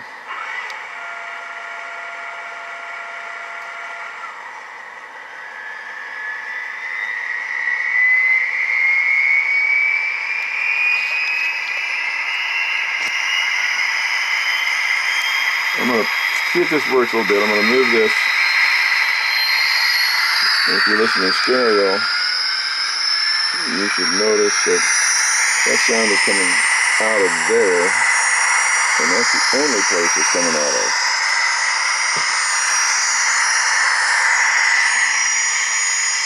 The bell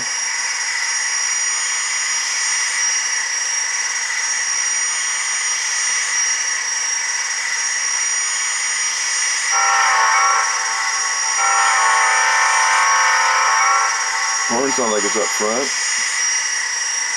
Run forward, turn headlights back on, and let it come forward.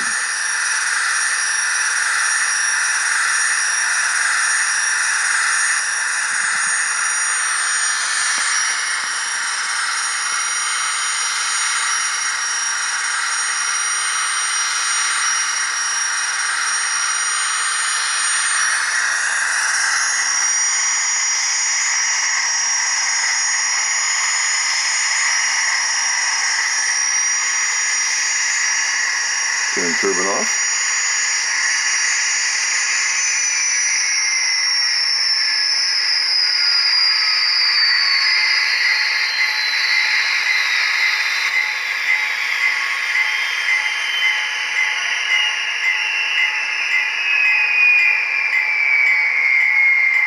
Turn off the bell.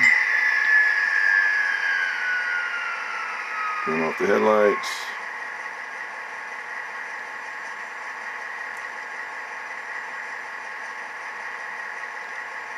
And shut her down.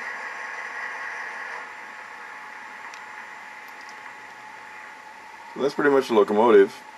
And take a break, and then we'll come back and we'll kind of take a look at what it takes to change the tender to get an LED in it and brighten this day as well. So stay tuned. Okay, I really love these Athearn tenders. They're about as good a detail as any of them. You can see through this great. If you want to go with a scale train, you'll get that, but and a lot more. Pretty pricey.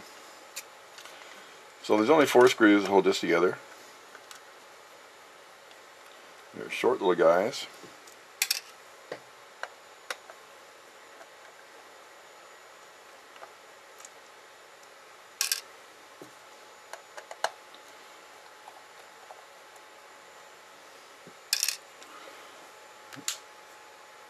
Turn the soldering iron back on. We're going to need it in just a few minutes.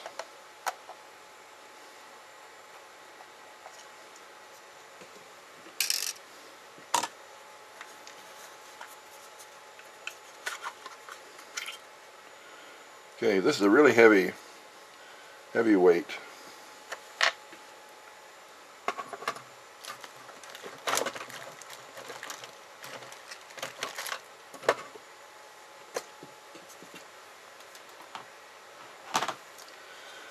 So once you get in here, this is you kind of have a scotch tape holding this wire together, and then this guy can just pull out pretty easily. It just sticks into inside the light.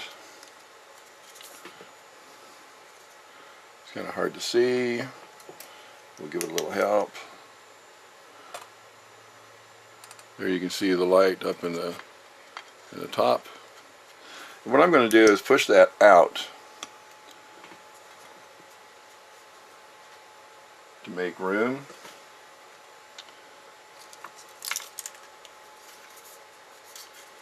For the light that goes in, which will come back up and push against it. So it pushes out pretty easily sometimes it's pretty tough. Now I usually use a 2mm Golden Glow, but I seem to be out of them at the moment. So I'm going to use a 3mm, which will work just as good.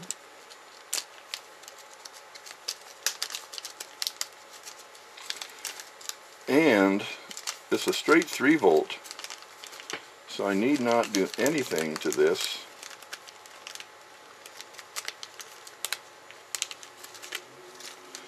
No resistor needed.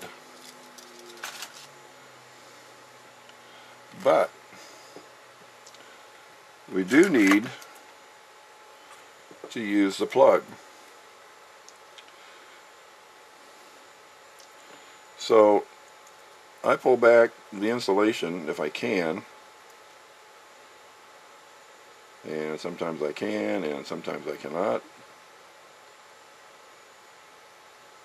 This is one of those times when it doesn't seem to want to do it, but that's okay.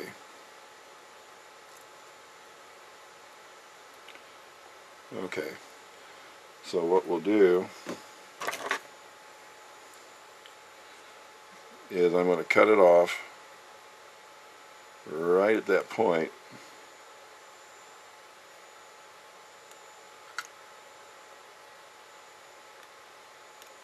Okay, so this is a good backlight, and it still has the resistor in it, going from a 3 to a 1.5V incandescent.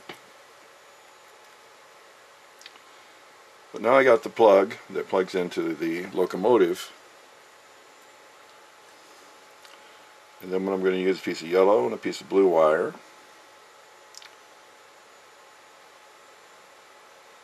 And I get to guess at which one is which as far as going to the bulb.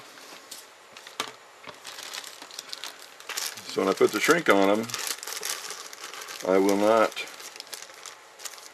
worry about whether I'm looking at the yellow or the blue, because it might have it backwards, but it doesn't matter. We'll hook it up right before we're done.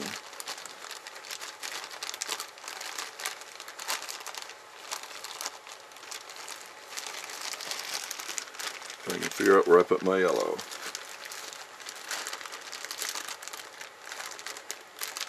Ah, there you are.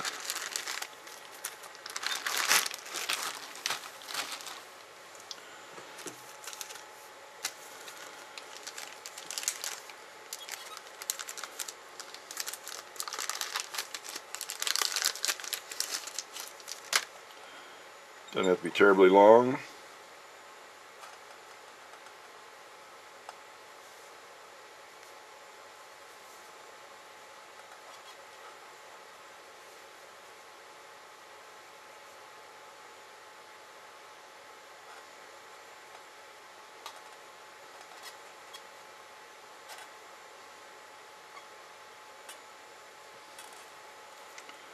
I just got to go from one end to the other.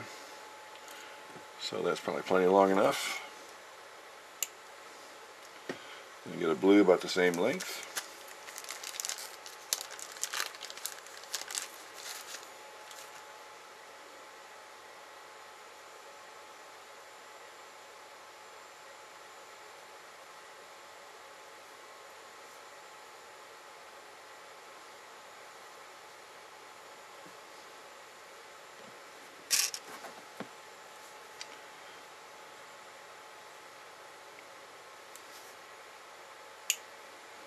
Okay.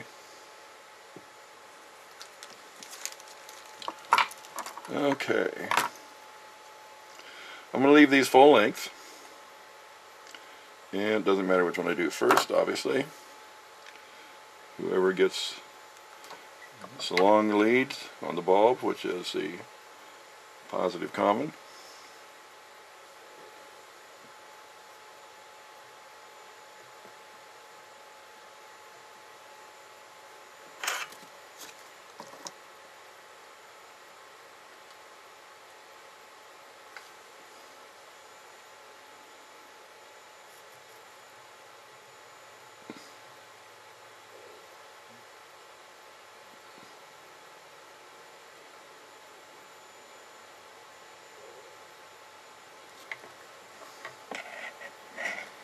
Okay.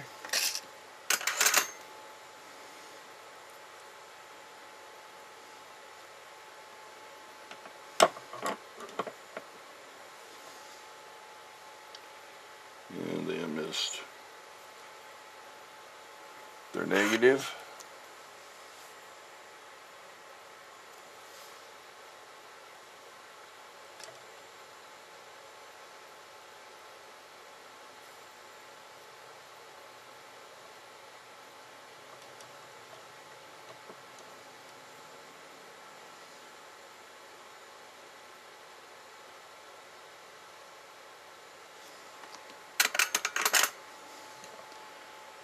Okay, again, the tweezers hold it in place, but they also work as a heat sink. So now I need a fairly long black and a fairly long red, because we're going to cover that completely up. So there's Mr. Black, and here's Mr. Red.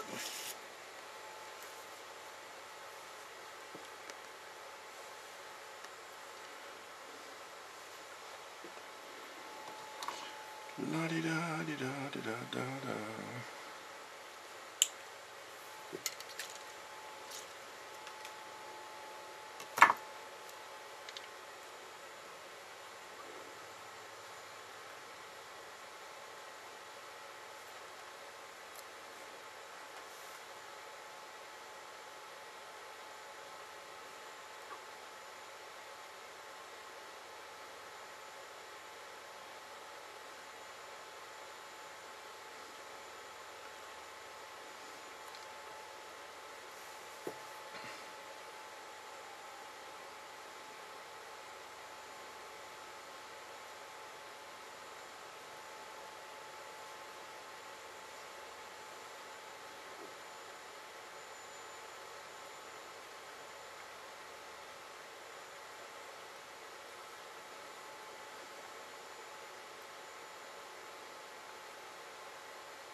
Okay, now we can kind of hit them where the solder is and shrink them down a little bit, but just to kind of keep them in place. See how that worked out. A little more to do.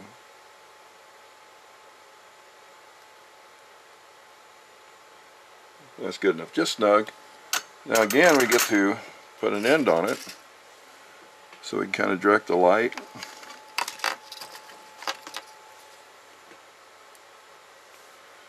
Not much.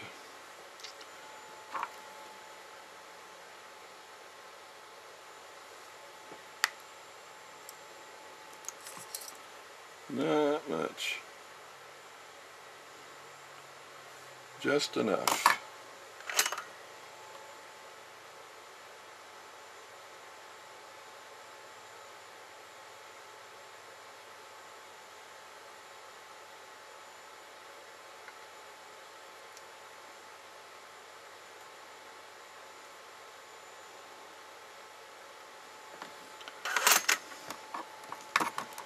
Okay, got a little bit more sticking out than I want.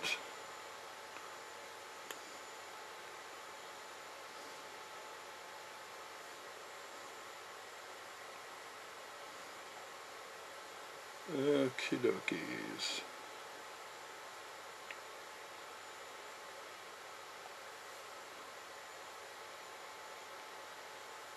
Okay, that'll work. Then I kind of need it to be bent out really close to the bulb. And then I'm going to bend it around another item to round it.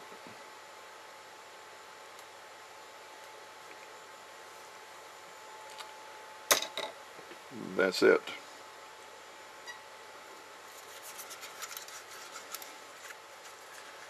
Then it's going to go over this post back here. Maybe. There it goes. And then the bulb itself will get positioned and pushed down.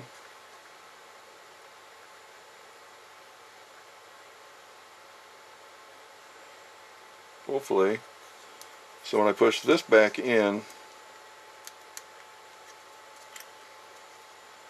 it'll pretty much lock the bulb in place.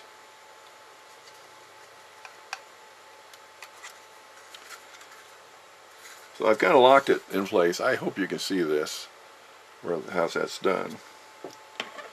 Now I've got all this wire, more than I need, which is fine, because I can shorten it if I want.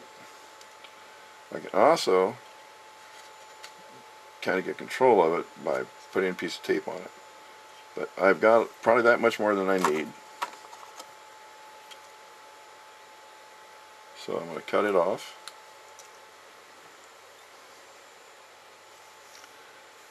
Get a hold of my, now I need a black and a red piece of shrink.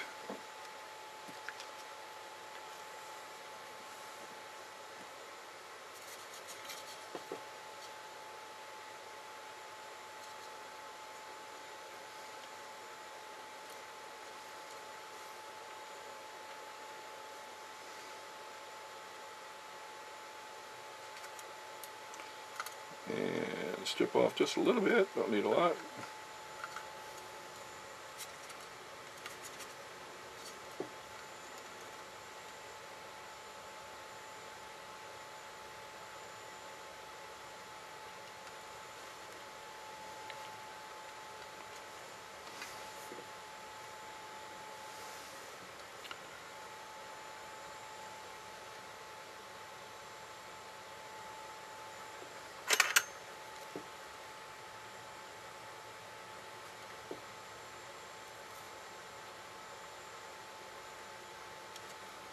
Okay.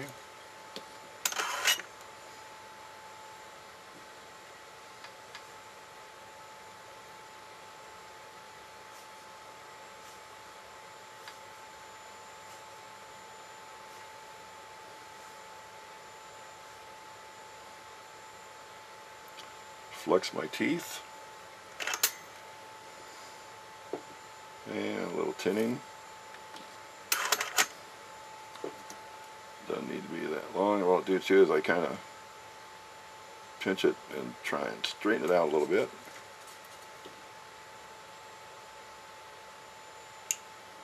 Okay. Now we'll try and control the wire somewhat.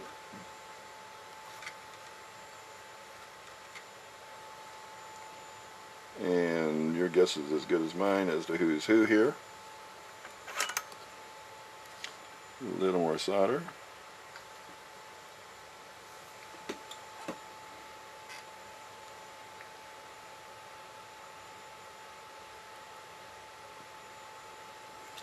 Okay, that's the easy one.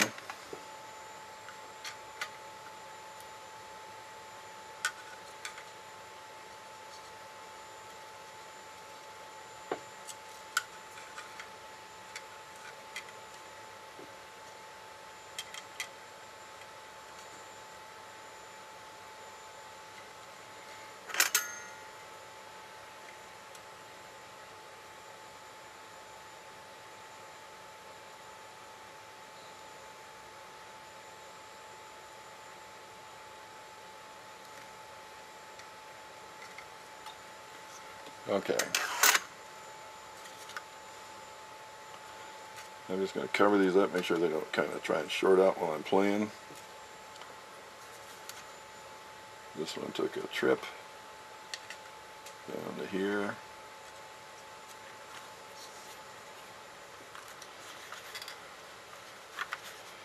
Okay.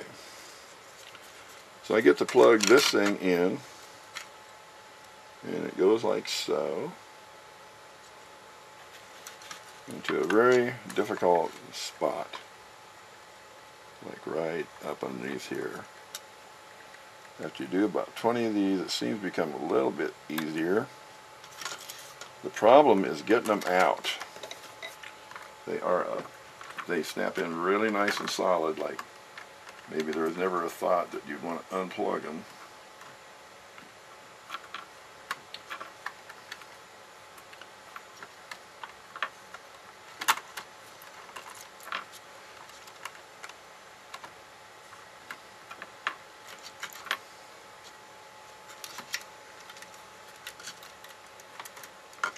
Okay. Now we're going to see if we can get a light. Make sure I don't have too many metal things on the track that tend to short it out. I don't see any. 50-50 chance, or in my case, 1 out of 100. So in reverse. Okay, just had to trim back the rubber shield a little bit, and we've got light. Lots and lots of light. I think you can see it. Now I know you can. So we've got lots of light. So I'll put some sealer on that, and then put the cord back down. In a minute we'll put the bottom back on, and then we should be pretty much done.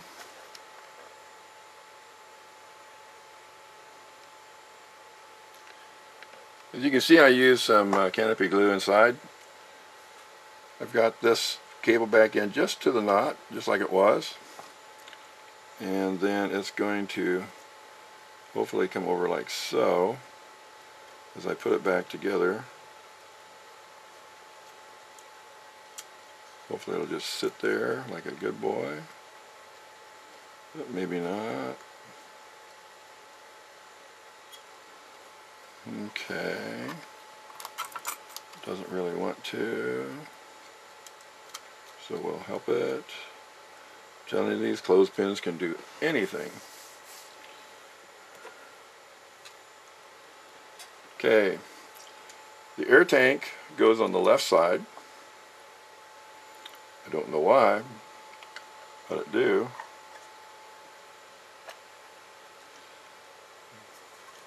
And now it's in place. Make sure these went all the way down. They're kind of pesky. Looks like it might have.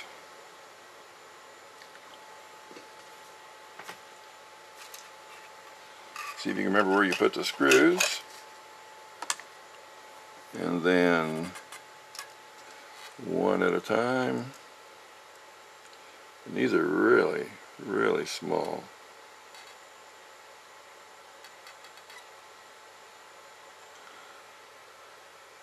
These are really, really small. Just put them back in.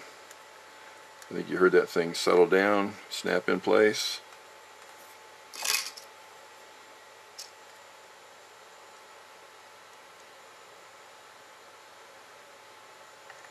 Again, I like doing corners.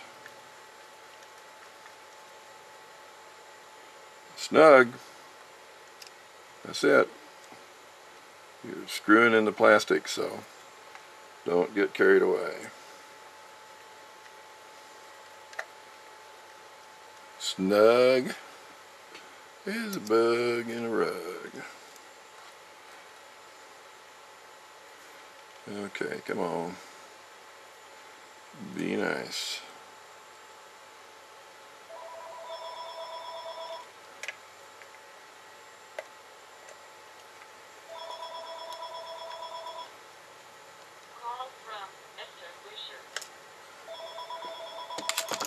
We'll have to get back to Esther later.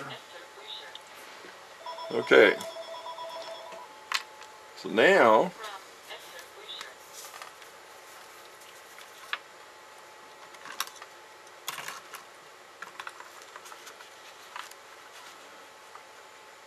it becomes even more of a challenge plugging this rascal in with a short lead and not breaking anything.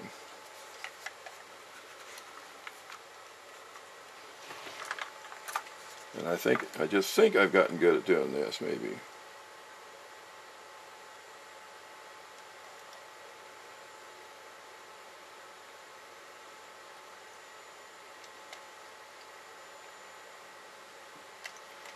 Okay.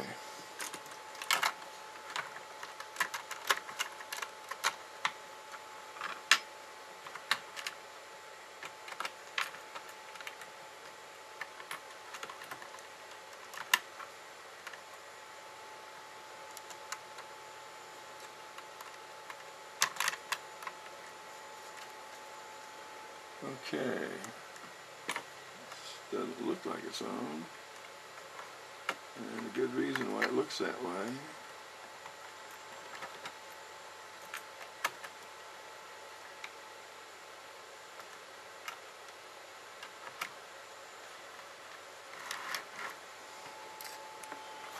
Wonder I didn't short it out.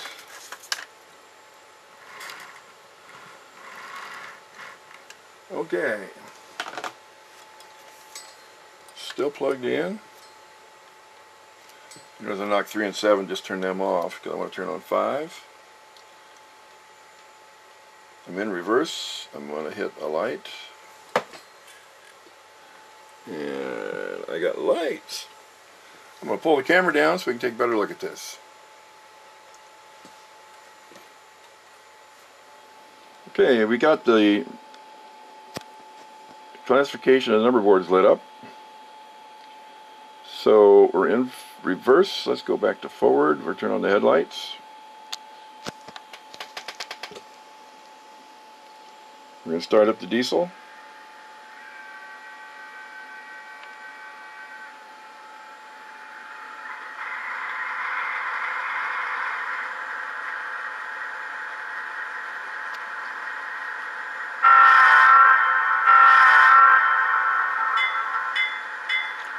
Hit 7s, so we can have a little pig sound.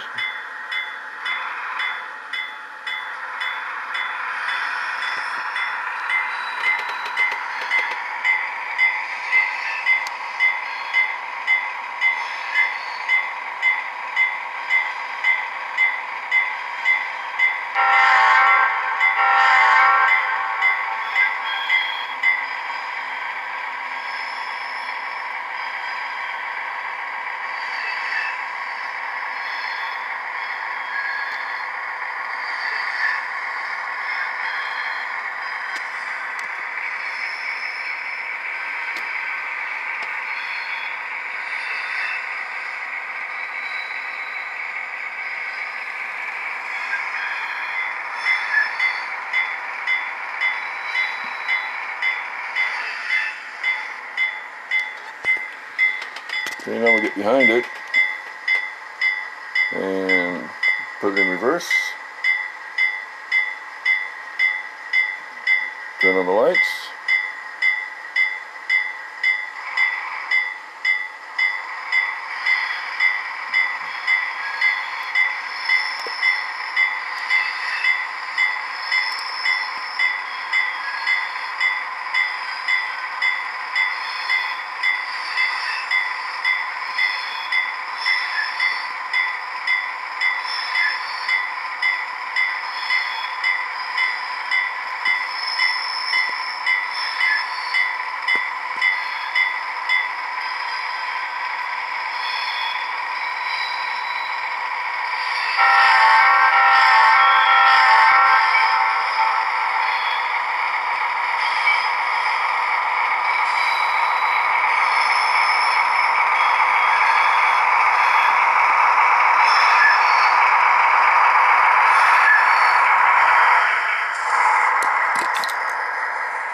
Start up the diesel.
Gotta get way back to get the whole thing.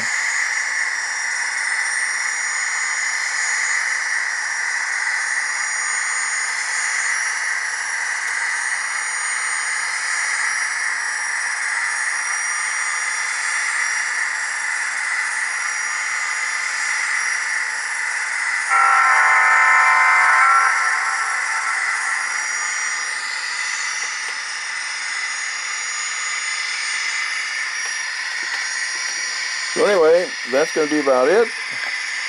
I hope this kind of helped you out. I'll tell you something about this ESU decoder. I'm going to turn off the turbine.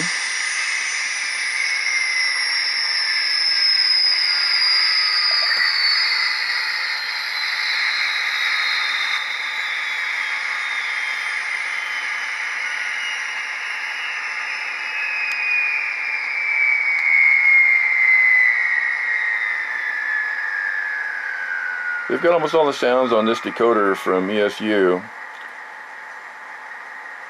which I believe is the 75400, and I'll have to look it up. I'll put it on the screen for you. I get them through Mountain Hobbies. Get great service from those guys, a bunch of good guys. The sound on this is really about the best of all. I've got MTH, I've got Lionel, and I ended up with Athearn'S Genesis with the Tsunami 2 sound, which is really, yuck. I'm sorry. Then when I was in Springfield, I had to talk to him about having control of the motors because I can't start or stop either the diesel or the turbine unless I want to go through about 12 pages of instructions and 13 CVs, and that's not that bad, but why should I have to do anything? This one, if you want the diesel, you hit 8. You want to turn it off, you hit 8. You want the turbine, you hit 3. You turn it off, you hit 3. If you want the squeal, you hit 7. You want it off, you hit 7. It's just that simple. It's got a lot of other features you can put into it if you like. Lots of them. But you pick the ones you want, and keep it simple. When this turbine starts up, you'll hear it start in 2 stages basically. The first stage is when it starts out on diesel fuel. The turbine will spool up to a certain RPM and temperature, and then it can take the crude. When it hits the crude, it'll actually speed up another several hundred RPM. And you can hear that second one come up. You don't hear that on the Tsunami. You don't even hear it on the MTH or on the Lionel. Only on these. I'm really pleased with them, as you can tell. I think they've taken a lead, to be honest with you. I think ESU is right out in front with almost all their decoders now. So, is this a commercial? Yeah, I guess. I'm just telling you this is my experience with them, and I've done 200 some locomotives using every decoder there is, I think. Even a couple of these new 21 pins. And I really like this. So I'm going to back it up a little bit. I hope these instructions helped you if you'd like to do one yourself. That was the whole idea of it.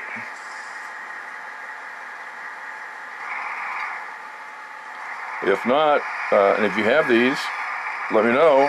I do them for customers. I'll make sure everything's just as good as it can be.